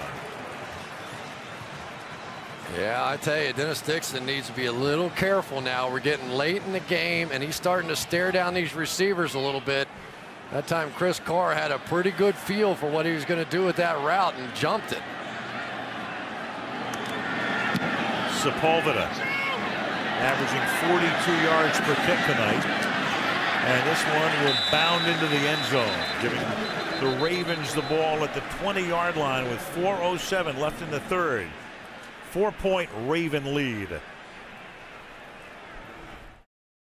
Beautiful Sunday night, late November. James Harrison, Lamar Woodley, 2 of the Pittsburgh linebackers as Flacco spins around. Mason back in the game, makes the catch, and takes it up to the 27-yard line and moves 2nd down and 3. You know, James Harrison is such a great story for me. Here's a guy that was nearly 28 years old by the time he even made a football team, and he only made it because Bill Cowher promised to keep one guy on the team every year strictly because of special teams. Well, that was the guy right there, James Harrison. And then Joey Porter got thrown out of that game in Cleveland in the pregame warm-ups. You remember that? Harrison got his chance and played really well, and then when Porter's contract came up, they decided to keep Harrison instead. Then Super Bowl history with a play that was off the charts. Mark Clayton takes it up to the 31-yard line.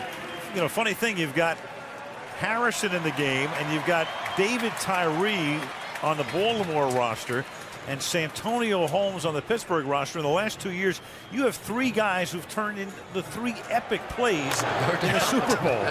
No doubt about it. Boy, that catch by Holmes in the corner of the end zone with all that pressure, that was remarkable. David Tyree was incredible. 1st and 10. This is McLean, and McLean will chug his way out to the 40-yard line. 2nd and 1. You know, I kind of like this for the Ravens. You know, getting the big guy back involved in this thing because, boy, I tell you what, when you get a big, strong offensive line up front, which they feel pretty good about this offensive line, and get a back this size running through it, you got some stuff working. A little surprised he's gotten this much action. This is a little different look. Farrier missed him, blew right by him. And now you've got McLean going up to the 47-yard line to move the chains as we tick down to 2 minutes remaining in the 3rd. Oh, and he took a shot in the back on that one.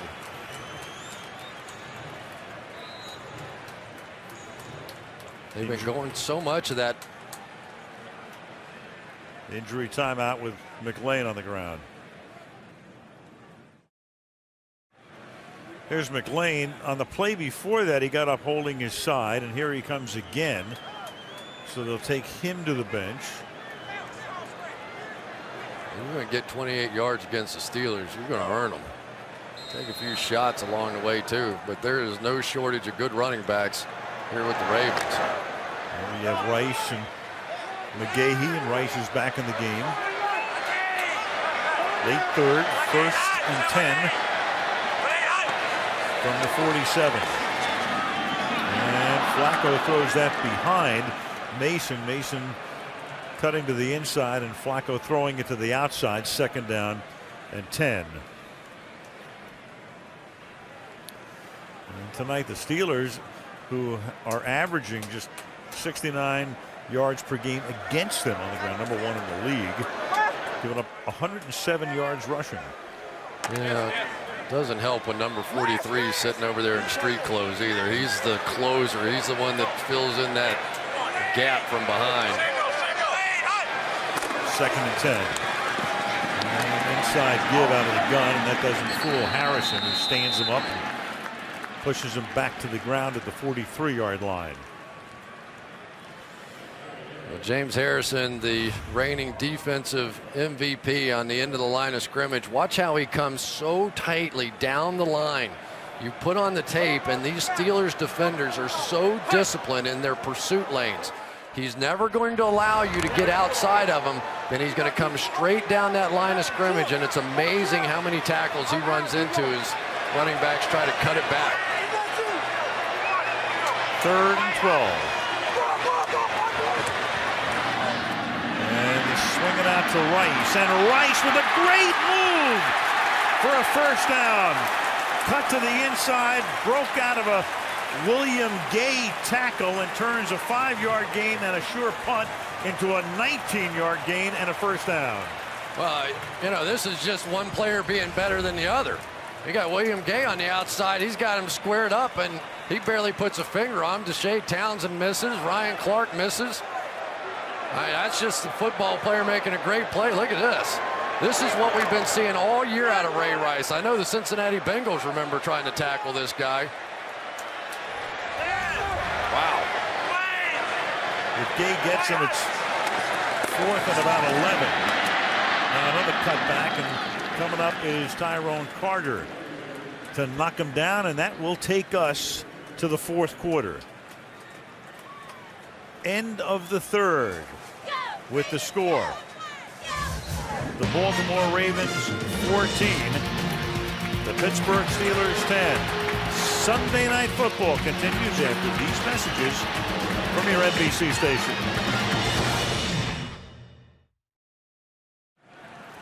Start the 4th quarter in Baltimore. Al Michaels, Chris Collinsworth, Andrea Kramer. Sunday Night Football. A 4-point Raven lead, and on 2nd and 7, it's dropped on the outside by Mark Clayton. It'll be 3rd down. Very important game. Cincinnati with an 8-3 record on their way to the AFC North title, barring a tremendous collapse. The wild card race looking like this right now. Denver 7-4. And now Pittsburgh trying to get there as well. Jacksonville losing today. Miami losing today. Houston losing today. Jets and Tennessee winning. So all of those teams with 5 victories. But a vital game tonight for the Ravens, and very important for the Steelers as well. On 3rd down and 7, going deep from Mason. And the coverage that was close. is good, and no flag, and Ike Taylor was there one-on-one with him. Everybody in the stadium was looking. Ike Taylor got beat on a double move, and did he get his hands in there before that ball came down? Little double move here by Mason. He's beat. A lot of grappling going on. Let's see. Ooh. Oh, boy. Yep. That's a tough one right there. Really kind of kept Mason from getting to the ball. I think that one should have been placed on the... Let's take one more look. Make a case for it. Maybe you can claim uncatchable, but I think a guy like Mason makes that catch on a dive. Yeah.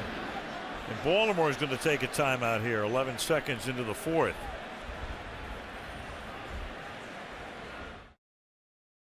A 52-yard field goal. Billy Cundiff. Maybe. Yeah. It's 4th down and 7. And, well, they originally lined up, and now they send in the punting group. Yeah, and John Harbaugh's old special teams guy with Philadelphia. I saw the punt team huddled up over there. I think he was just messing with them a little. Now they had to burn a timeout to think about what they were going to do on 4th down and 7. So Cook comes in to punt, and Mewelde Moore is back. And that takes A bounce all the way back to the 19-yard line, and then Harrison comes in there, and James Harrison.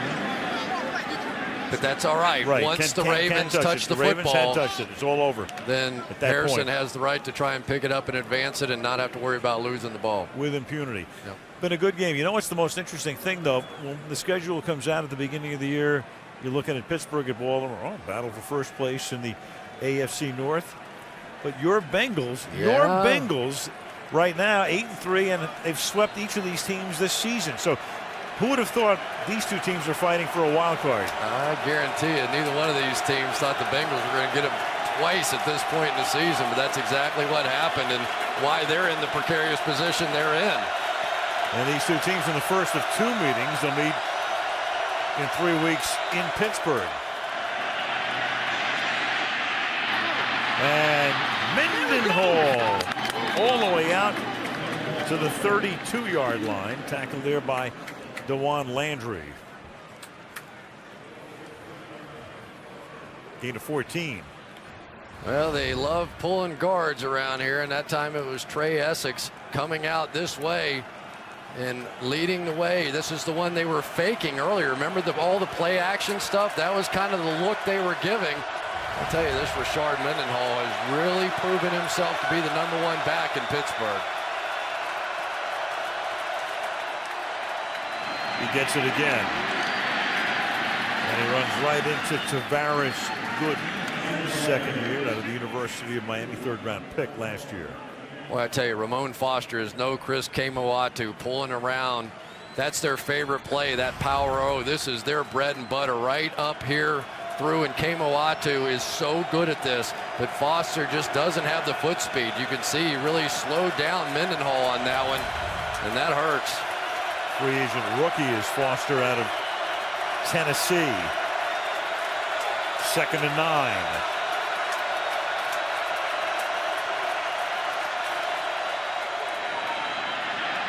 Play action. Dixon does it incomplete. Mike Wallace was the intended receiver, and Ladarius Webb forced the issue on a corner blitz.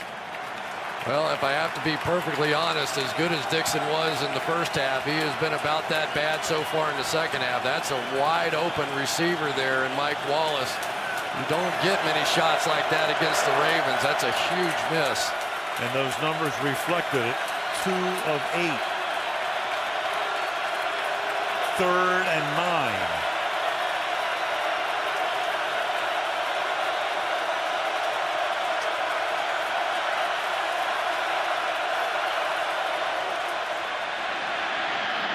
And it's caught out in the flat.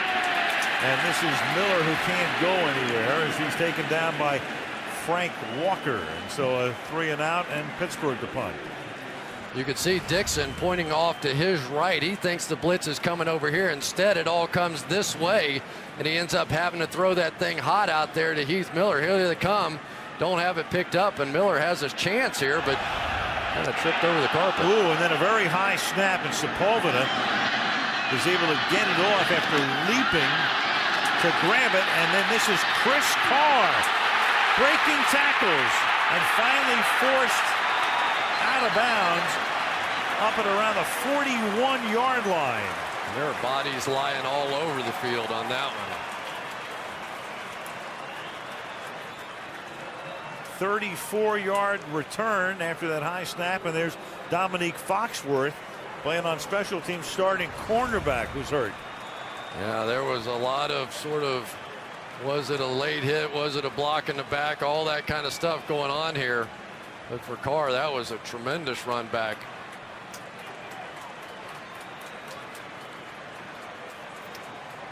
Let's take a look at Foxworth, see how he ends up getting hurt. You cannot go down low. He did not, though. He just tried to meet it.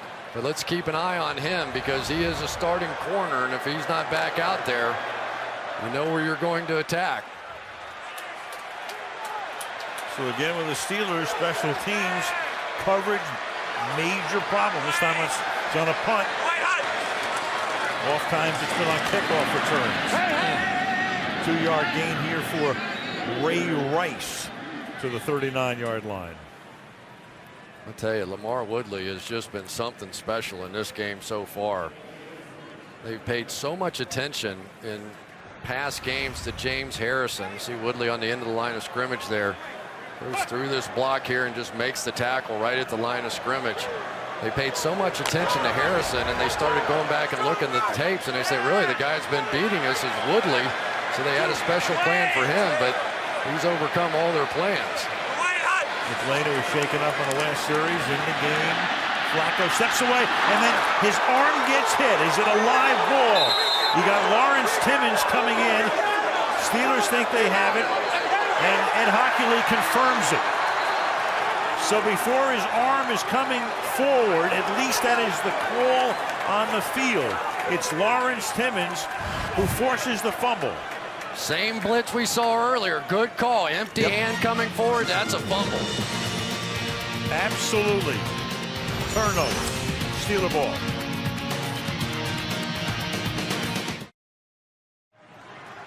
Steelers have really turned up the heat. Timmons, 2 sacks, including that sack fumble. Woodley has 1. Kershke has 1. Steelers have 4 sacks in this half. And it's 1st and 10.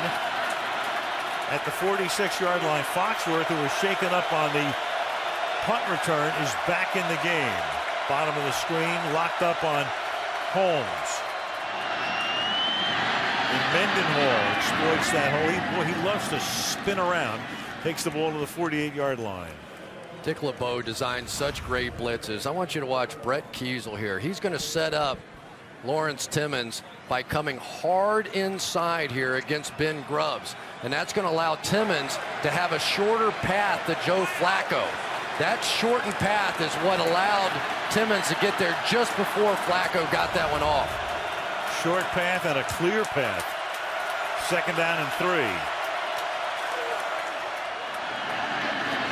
And again, it's Mendenhall charging hard, and they're going to spot that ball just inches shy of a 1st down.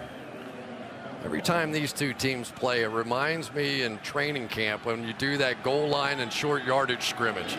You don't scrimmage a lot in training camp, but there's always that couple of days where it's the biggest and the best of the defense and the biggest and the best of the offense, and they all fight for 1 yard. And that's what this game has turned into and what this play is specifically all about. And what this rivalry has turned into. David Johnson lines up as the fullback.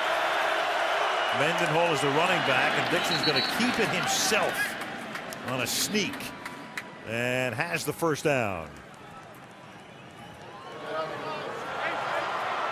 Well, I tell you, the one thing they were a little worried about in Pittsburgh for this ball game, and certainly Dennis Dixon is a guy that can run the football, but how often do you want to run him, knowing what your backup quarterback situation is? Tyler Palko has been here for about 3 days. And so they don't want to get him hurt, but they know that's a big part of his game as well. At least it's a sneak. Ball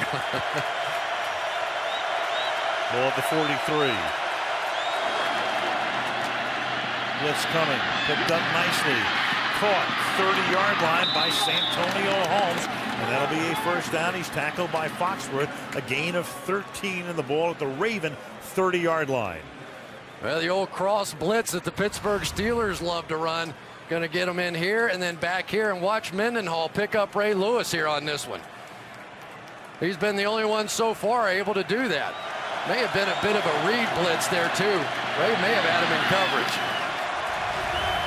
Spot the ball at the 29-yard line.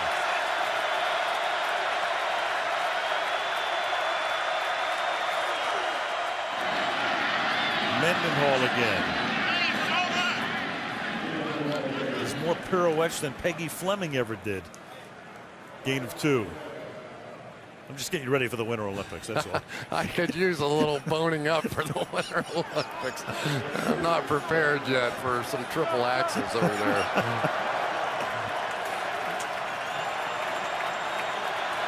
2nd down and 8.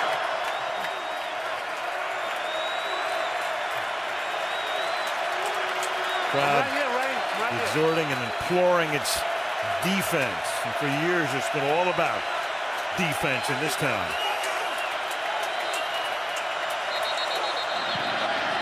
And you've got a false start here, which is going to make it 2nd down and 13. False start offense, number 78. 5-yard penalty.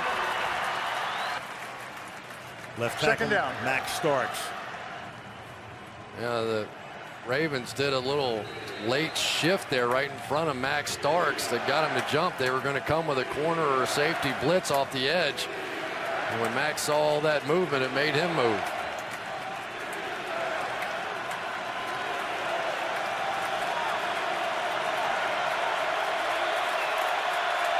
Second down, 13.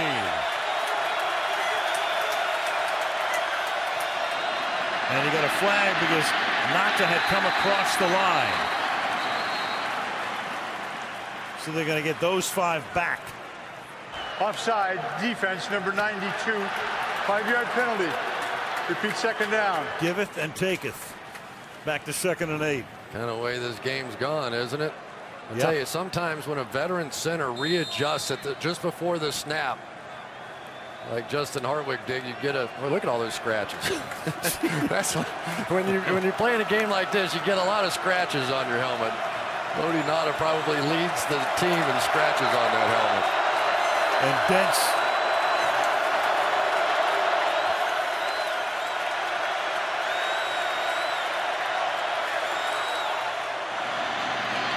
Mendenhall is going to take the ball to the 24-yard line, and this will set up a big 3rd and 5 as we tick down under 7 minutes remaining in regulation.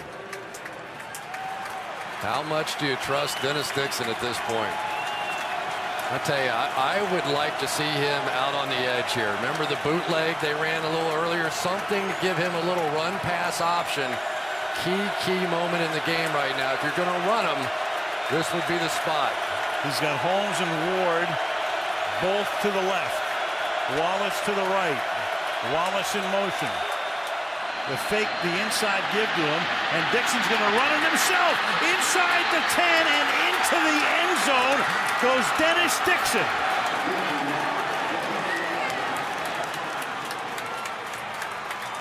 Father and sister. And new big brother right there. Oh boy, a lot of people just joined the family on that one. They're coming with an all-out blitz, so there's no pursuit here. Dennis Dixon with a great fake, and then his speed just took over on the outside. What a call. Nice block by Mawilde Moore on the way to the end zone. 24 yards on a 3rd and 5. And Reed to make it a 3-point game. And with 6:24 remaining in regulation, the Pittsburgh Steelers and Dennis Dixon have a 3-point lead in Baltimore.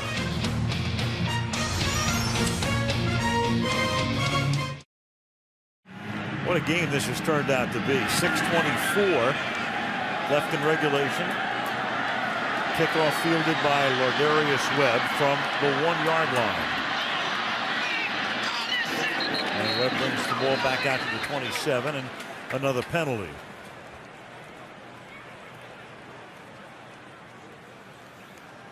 During the return, illegal block in the back by the receiving team, number 17. 10-yard penalty from the spot of the foul. Baltimore keeps the ball, 1st down. And that's the Giants Super Bowl hero David Tyree now playing on special teams with 6:16 remaining in the 4th quarter.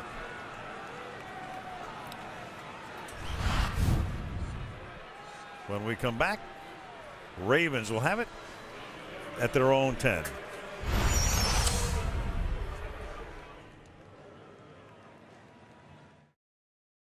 Downtown Baltimore, M&T Bank Stadium. Ravens begin this drive from the 10, down by a field goal.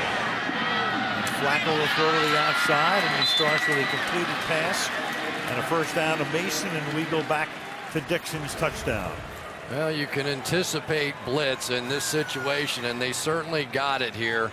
But what it did was it locked up all the pursuit inside, and you also have to play man coverage. Check out Heath Miller here. He's got DeJuan Landry. He's even going to give him the hook. runs down the back of the end zone, then you turn to the guy and go, gotcha.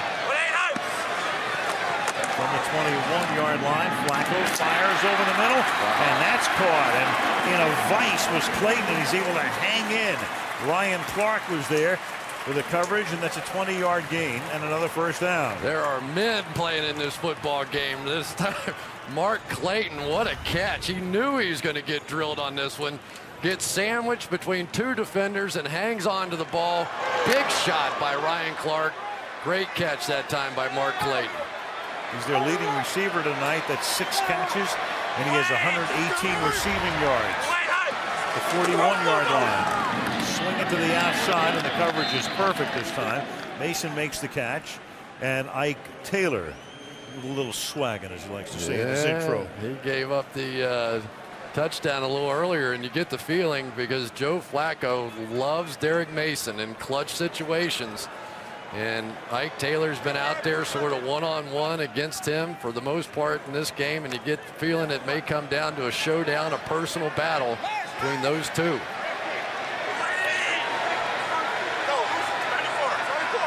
Second and 9. Steelers blitz, and that forces Flacco to throw quickly and incomplete to the outside, and a big 3rd and 9 upcoming here. Well, they did. They came with a blitz. And tripping, offense number 27. Ouch. 10-yard penalty for the previous spot. Repeat second down. And that would be Ray Rice. Looked like he threw a pretty good block initially. I didn't see the trip initially, but I'm sure Ed didn't miss this one. Right there. He goes low and gets the cut. And I guess, yeah, as he's rolling over, he put that leg up and tripped him. Really didn't even need it. Chris, here's one of the situations. If I'm a coach, I don't know whether I'd rather have 2nd and 19, which they've opted for, or decline it and make it 3rd and 9. Just give him one more down. Flacco sets up the screen, and this is Rice. And Rice gets taken down at the 29-yard line. Brett Kiesel is the first guy there. And that play may have been designed particularly well, but not manifested particularly well. Yeah, watch Rice. He's going to come over and fake a block and then slip out on the screenplay here. And Brett Kiesel, number 99, the old vet, smells it. He jumps out there and makes the play. It really looked like it was set up for a minute, but Kiesel was just too smart. 3rd and 22. Each of these teams this year has had trouble finishing games. Which team's going to finish tonight? 3rd and 22. Flacco throws over the middle. That's caught. Good game, but short of the first down. They gave him a lot of cushion. Ball is caught by Derek Mason at the 46-yard line, and that makes it 4th down and 5.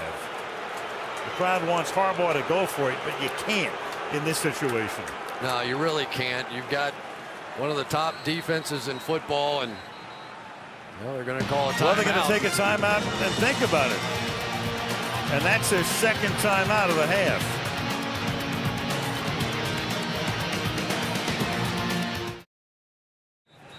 Interesting strategy here as John Harbaugh calls a timeout. Among other things, that's his 2nd timeout. We all know what happened in Indianapolis a couple of weeks ago. Now he's down to 1 timeout plus the 2-minute warning. You have 3.5 minutes to go. You're opting to go for it on a 4th down and 5. The clock will also stop at the 2-minute warning, but this is the Baltimore Ravens with their defense. Very interesting call.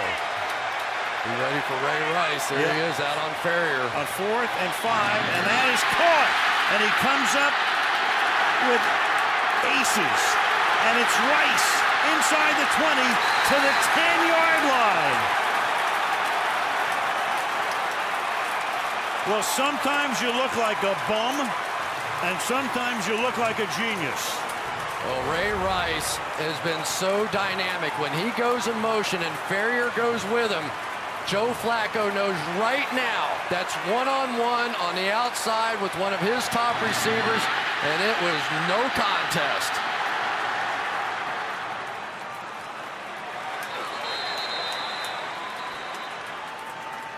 And now Pittsburgh. Timeout, Pittsburgh. Shaken by that turn of events. Takes a timeout. prior to a 1st and goal at the 10. Well, John Harbaugh, who was involved in a little controversial timeout call a week ago, what a big call that was for him. You've got to have some guts, you know, even if they had not made it. I guess he's thinking, well, even if they kick a field goal on me, I can still score a touchdown and win this football game. But Ray Rice has been so huge all year. See if you can watch here. James Farrior and Ray Rice, they're going to move together. As they do, there is no question now in anybody's mind what this is. This is man coverage, no doubt. Flacco reads it. And Ray Rice, as he's done all season long, comes up huge. What a player that young man is. And what a call. And what a thin line in this league between genius and moron. Really. 1st and goal from the 10. Inside give to Rice. And Rice will take the ball down to the 5-yard line. So now you've got Pittsburgh with 2 timeouts. You have Baltimore with 1. They're not thinking about that right now. You're Mike Tomlin. You have to start thinking about what you're going to do here. The clock will stop at the 2-minute warning. And if they don't get a touchdown, it will probably go down to the 2-minute warning here. But Pittsburgh, obviously the key thing for Pittsburgh here is to limit them to a field goal. Yeah, I think you're going to see. I'd be surprised if they're throwing it too much here. 2nd and goal. Pittsburgh blitzing. On the ground again. This is going to take us to the 2-minute warning, as that's Rice who gets stopped at the 5-yard line. So when we come back from the Pittsburgh 5-yard line, it will be 3rd down and goal for the Baltimore Ravens. And another beauty in this series in Baltimore.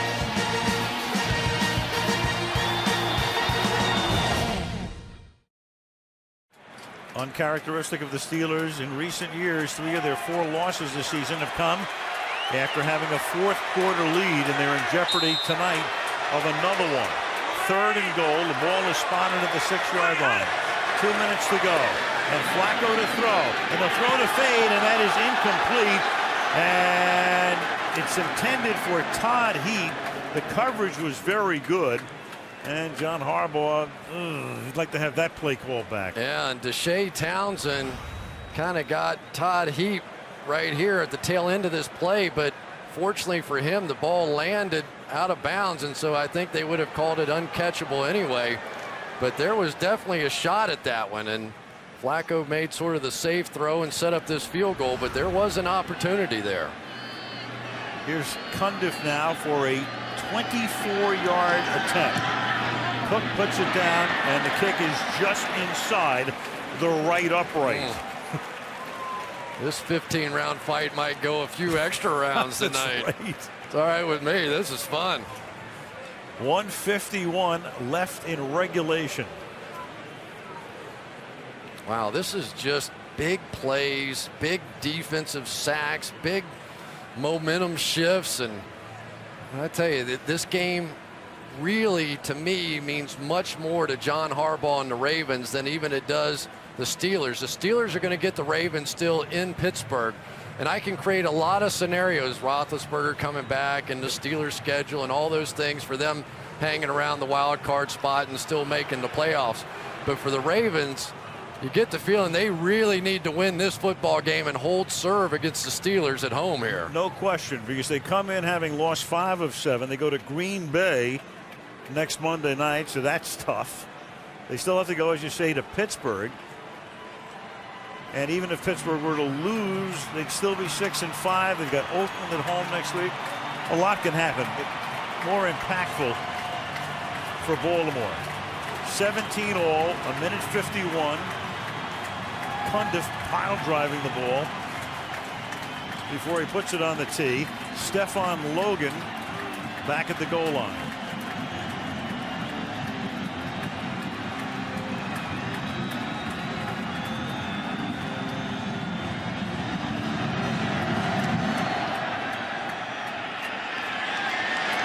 Logan drifts to the 4. And he brings the ball out to the 24-yard line. So here comes Dixon. against that Raven defense.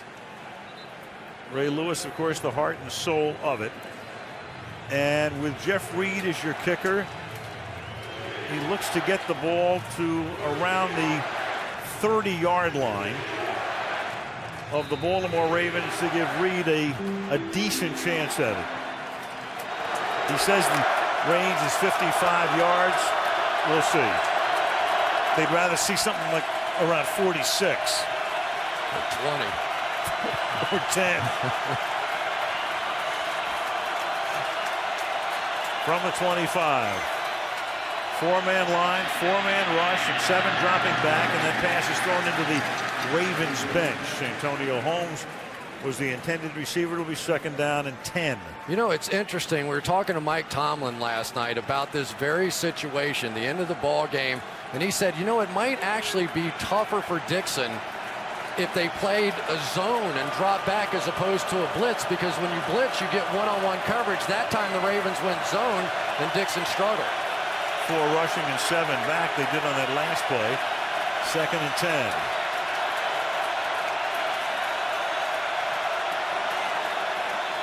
And again, just 4 rushing, and the pass is deflected and almost intercepted, and that's Lardarius Webb, rookie from Nicholls State, getting the start for the injured Fabian Washington and almost turning it into a Raven lead. Lucky stuff right there. Lardarius Webb had that one measured all the way. Dennis Dixon with a terrible read on that one. I wouldn't be surprised if they hand it off, run a draw, and punt it here. He has been shaky against the zone.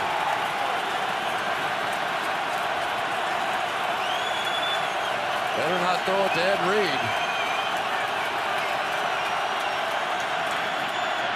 And you're right, and to give it to Moore, and he's going to get bunched up. And now the Ravens have 1 timeout. And they opt to take it here. That's their 3rd and final timeout. So they're out of timeouts, and the Steelers could only take 23 seconds off the clock on those 3 plays. I think Bruce Arians had seen enough. Yep. Playing for overtime. Interesting, it's not Ed Reed back returning this kick. Remember the one last week late in the game, trying to make a play, lateraled it, and ended the game by fumbling the ball. Cost them a chance to maybe get into field goal range and win. And Reed is up there to attempt to block it, and he's also very proficient at that. Carr takes Sepulveda's kick from the 26-yard line, and Carr down the sideline, and a flag is thrown, and Sepulveda is able to make the tackle, but as is so often the case on runbacks, and Pittsburgh saying, oh, it's coming back, no problem. Boy, I tell you what, Chris Carr has been close twice and had them both called back. During the return, illegal block in the back, number 56 of the receiving team.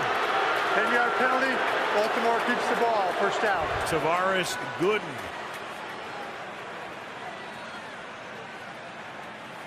Boy, oh boy, they were in field goal range without that call. And you can see Bruce Arians working on Dennis Dixon on that sideline, but his zone reads.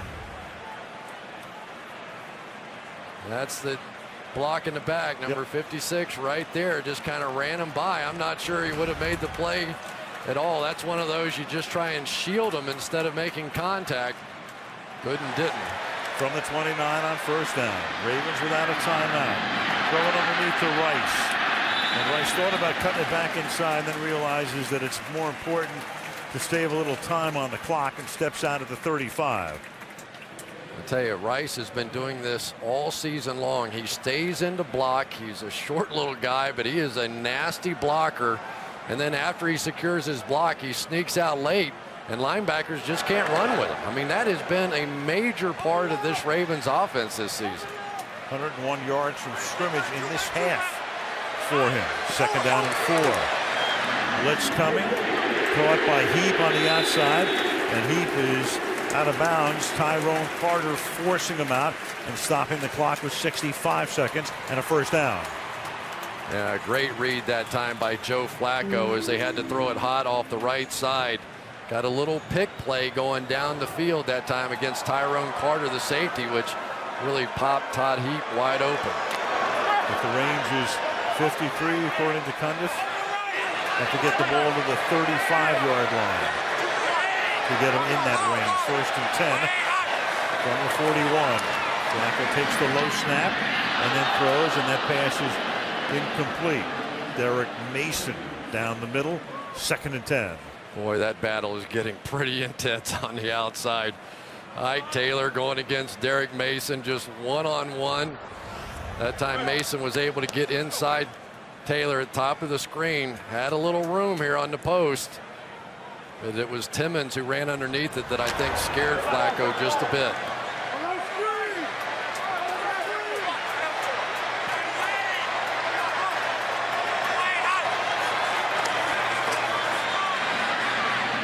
Pumps down the sideline. Oh, is there a flag? Yes, sir. Yep. That's Mason and Ike Taylor again. It was definitely illegal contact. No now question. The question is it pass interference? Right. Was it even catchable? Was the contact there while the ball was in the air? Because if it is, it's the spot of the foul. If not, it's 5 yards from the line of scrimmage. There were 2 fouls by the defense on the play. Illegal contact, number 24. That penalty is declined.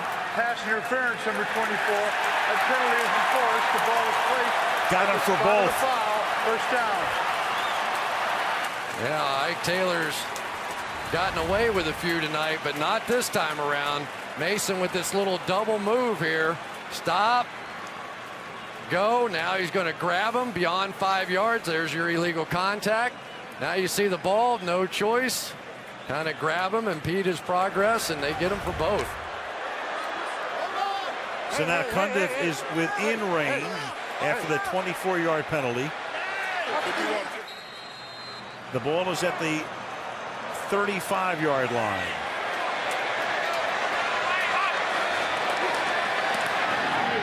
They swing it outside for a Heap. And another flag down. 13 accepted penalties in this game.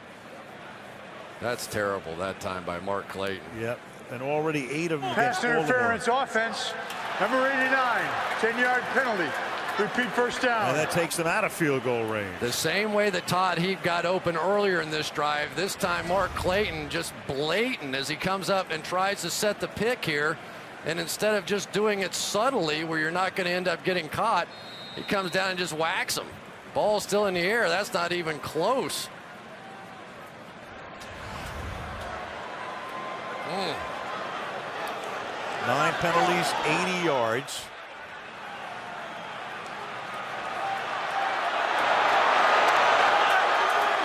Dixon hopeful of getting back out there and not having this game end on a field goal. 1st and 20. Flacco stepping up, stepping away, and then throws it away into the Baltimore bench, making it 2nd down and 20 as Lawrence Timmons was able to come through and force it.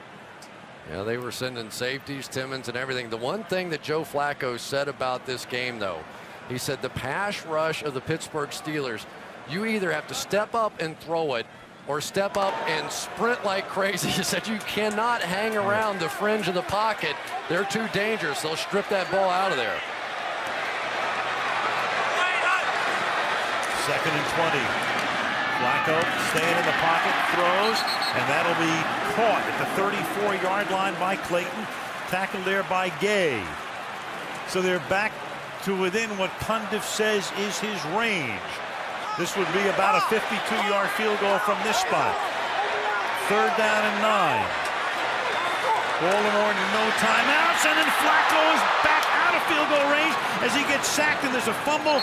James Farrior created it, and if Baltimore has the ball, as the clock is still running, the ball is at the 37-yard line. Here comes Cundiff for what would be a 56-yard field goal. They get set. The kick is on the way, and the kick is going to be just short. Wow. So So we will go to an Cundiff overtime. on target, but just short. Oh, man, that was close. Oh, by about 3 yards. Well, he was right. He said his range was 53, and that was 56. And we will go to overtime. Everybody's out of breath around here. James Farrior just coming right up, and that time Ray Rice, instead of blocking him, tried to escape and get out on the route. There he is, as Farrior, and Ray Rice just for some reason doesn't pick him up, and his quarterback gets whacked. And then Matt Burke was able to recover it, and this was a 56-yard attempt at the gun. True, but short.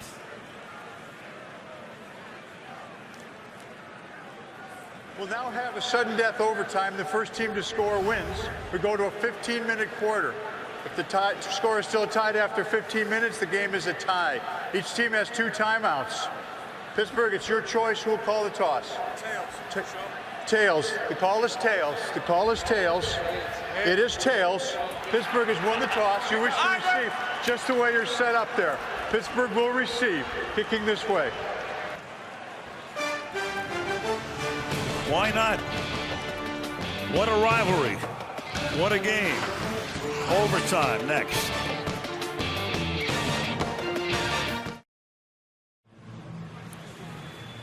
So we go to overtime. The Steelers 6-4, Baltimore 5-5 as we close out the 12th week of the season. The overtime rules, first team to score obviously wins the game. You can play a maximum of 15 minutes. No challenges. All the reviews from the booth. A very interesting thing happened on that field goal, and after this kickoff, we're going to show it to you. But meanwhile, Dennis Dixon's going to have a chance to be a major hero. Pittsburgh gets it. This is Logan from the 7-yard line. And Logan spins away out of bounds at the 24. There would have been such hell to pay for this officiating crew if Cundiff's kick was good. Why? Because in the final 2 minutes, if you fumble forward, in other words, the offense has it. Here's Flacco. That ball should have been spotted right there, even though Burke recovered it at the 34-yard line instead of a 52-yard field goal. That's where they spotted it, where Burke recovered it. The rule says it should have been spotted back at the 42, which would have made it a 59-yard or 60-yard field goal. They probably wouldn't have even attempted it. But if Cundiff had made that, there would have been hell to pay. I always said they should give you a whistle. No, not really. No, thank you. You got it. From the 22-yard line, first down. And this is Rashard Mendenhall to the 26-yard line. It is really significant right now for the Pittsburgh Steelers to reestablish their running game. We saw in that last drive when they tried to go hurry up with Dennis Dixon and just throw the ball against a soft defense. He really did not understand that concept as well as some of those blitz concepts. 2nd and 7 from the 26-yard line.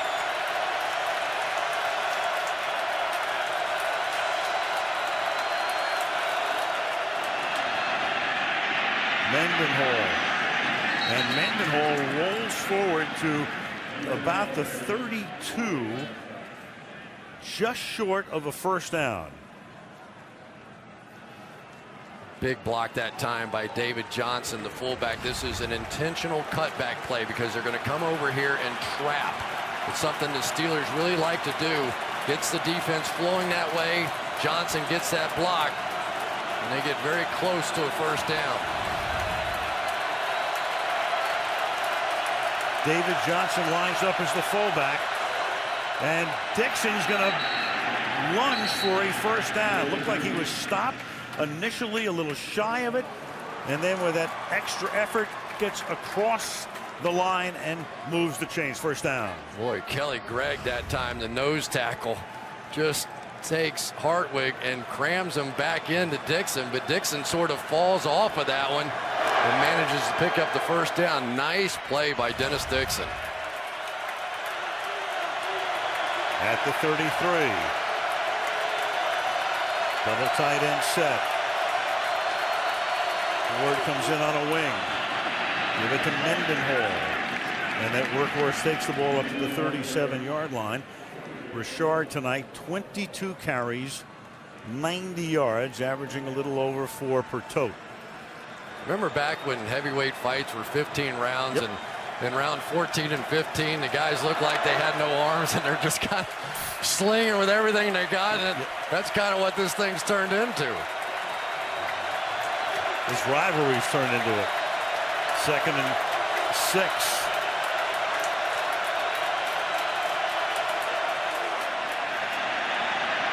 Dixon, clean pocket, going deep for Wallace, and Wallace makes the catch out of bounds. And it will be 3rd down and 6 as he goes to the rookie out of Ole Miss. Well, Mike Wallace does a nice job here initially getting by, but Dixon is going to lead him too far just out of bounds. Good job that time by Chris Carr, not taking the pass interference call. It's easy to get nervous in that situation, and Hackett, that receiver, he held his turf. He's had a nice game, a couple of big returns and a big play there. Crowd standing and stopping and towels waving, white towels. 3rd and 6. And Dixon throws, and that is incomplete. Over the middle, intended for Santonio Holmes, and Pittsburgh forced to punt. Right now, the Pittsburgh Steelers are making sure by motioning a tight end into the backfield that they're not going to get that all-out blitz. But I think I would invite it, because what I've seen of Dennis Dixon is that he does much better when they're blitzing against him than against that zone 4-man rush. Good point. Carr's going to let this Sepulveda punt go. And they will mark the ball after it goes out of bounds. Mark it at the 17-yard line. A lot to talk about tonight. Dixon starting for Roethlisberger. Had a really good first half. Flacco tonight has had his moments, but he's also been sacked 5 times. Ray Rice, as usual, a lot of yardage on the ground and through the air. And then Cundiff missing a 56-yard field goal by about 3 yards that would have given them the win. Pittsburgh winning the overtime toss, but now Baltimore has the ball at the 17. These two defenses win as many games on the defensive side as they do on the offensive side, so it's kind of hard to say who has the advantage right now. Flacco stepping up, getting away from the pressure, and then throwing incomplete. Flacco that time got hit at the end by James Harrison. Took a shot, 2nd down. Well, James Harrison blocked initially on the play, but then he's going to duck back inside, and as Flacco steps up to make this throw, Joe Flacco is earning his paycheck tonight. This is a shot, of course, you cannot drive the quarterback down into the ground. It's going to be a rib shot there. 2nd and 10. 4-man rush. And diving for it and not making the catch is Mason. Could not control it. 3rd down. Not a good throw by Joe Flacco that time. Derek Mason with an absolutely beautiful route. Got himself wide open here on the outside. Yep. Well, you can control it. The ball can touch the ground. We all know that rule now. Was it controlled? Was it not? Moot point now. 3rd down and 10 from the 17.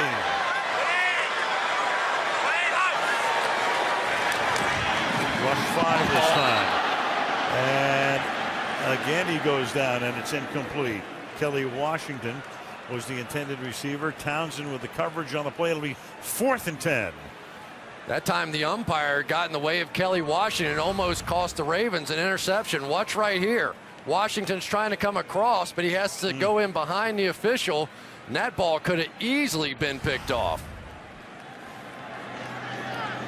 Sam Cook to punt. Logan is back at his own 35-yard line. Logan will call for a fair catch at the 45-yard line. Just secure the football at that point with 11:38 remaining in overtime, or looking at it another way, 3:22 into it. Yeah, and remember what the big play of the night for Dennis Dixon was. It was that fake and then come out around the corner and run the football.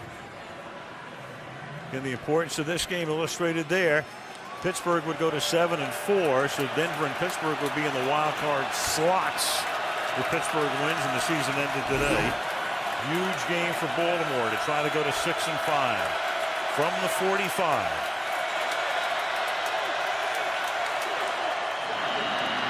Mendenhall to the outside. And Mendenhall with a hard-earned 4 yards up to the 49-yard line. I tell you, I just get the feeling that some kind of bootleg, some side of a quarterback run, some sort of a, that right now the Ravens are flying so fast to the football, some sort of misdirection here might really be effective.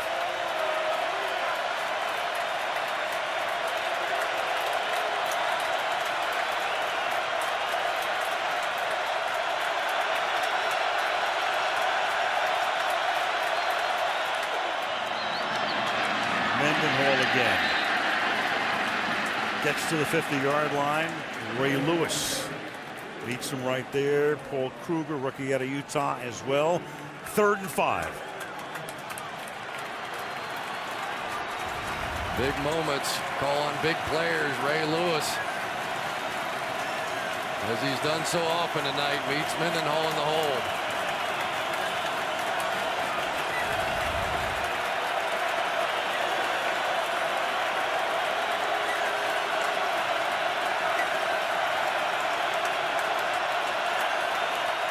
Lewis blitzes. Pass is intercepted at the 45 by Paul Kruger.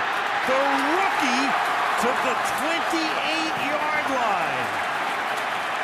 Paul Kruger, second-round draft choice out of Utah, who was just in on the last play as well, has played in only 3 games this year with an interception to set them up to win the game. Ray Lewis is going to blitz.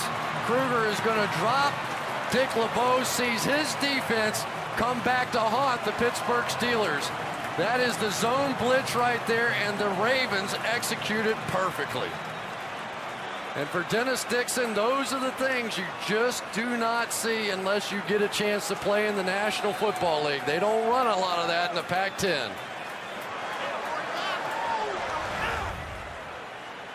So the ball is at the 28, already in field goal range. First down, Pittsburgh's first turnover of the night.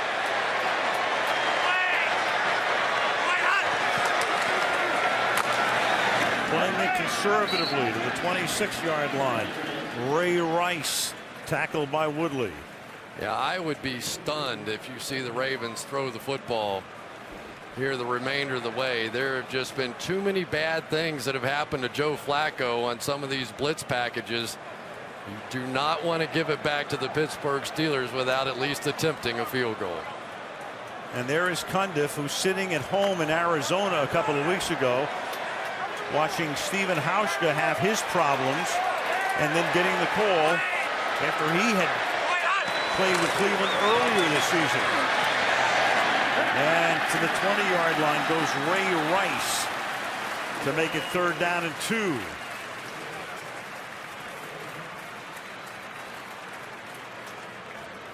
Ravens playing right now with 6 offensive linemen in the game. They've taken out the tight end in the unbalanced line and just made it 6 offensive linemen. They know exactly what they're going to do.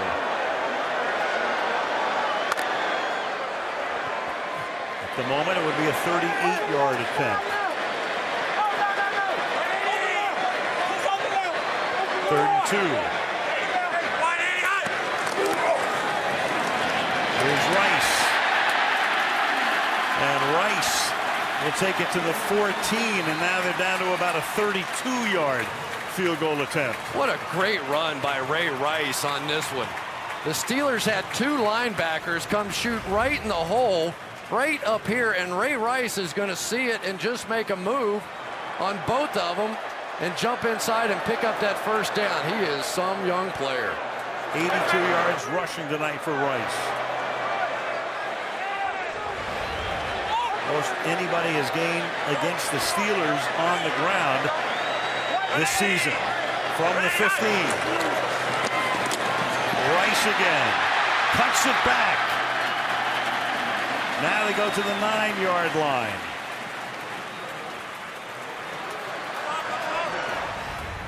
This time James Harrison thinks he's got him dead in the hole. Ray Rice with a jump cut on the defensive MVP of the league. And Harrison barely gets a finger on him.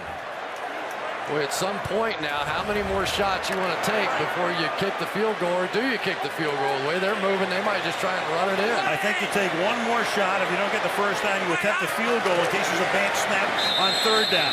And right now, they've run that one play to the center of the field to set up Cundiff. And why fool around anymore? You might as well try it on 3rd down just in case of a bad snap. That gives you another chance. No question.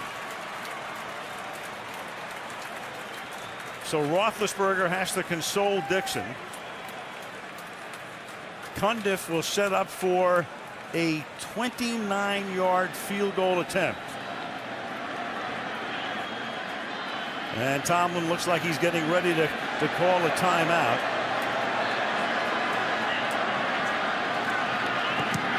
But he doesn't, and the kick is good.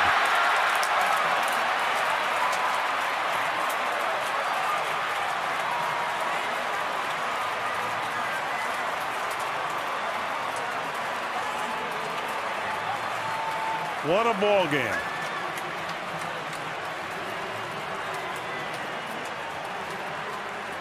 And unlikely heroes all over the place. Dixon early and Paul Kruger late. And there is Paul Kruger, the rookie, with an interception of a lifetime.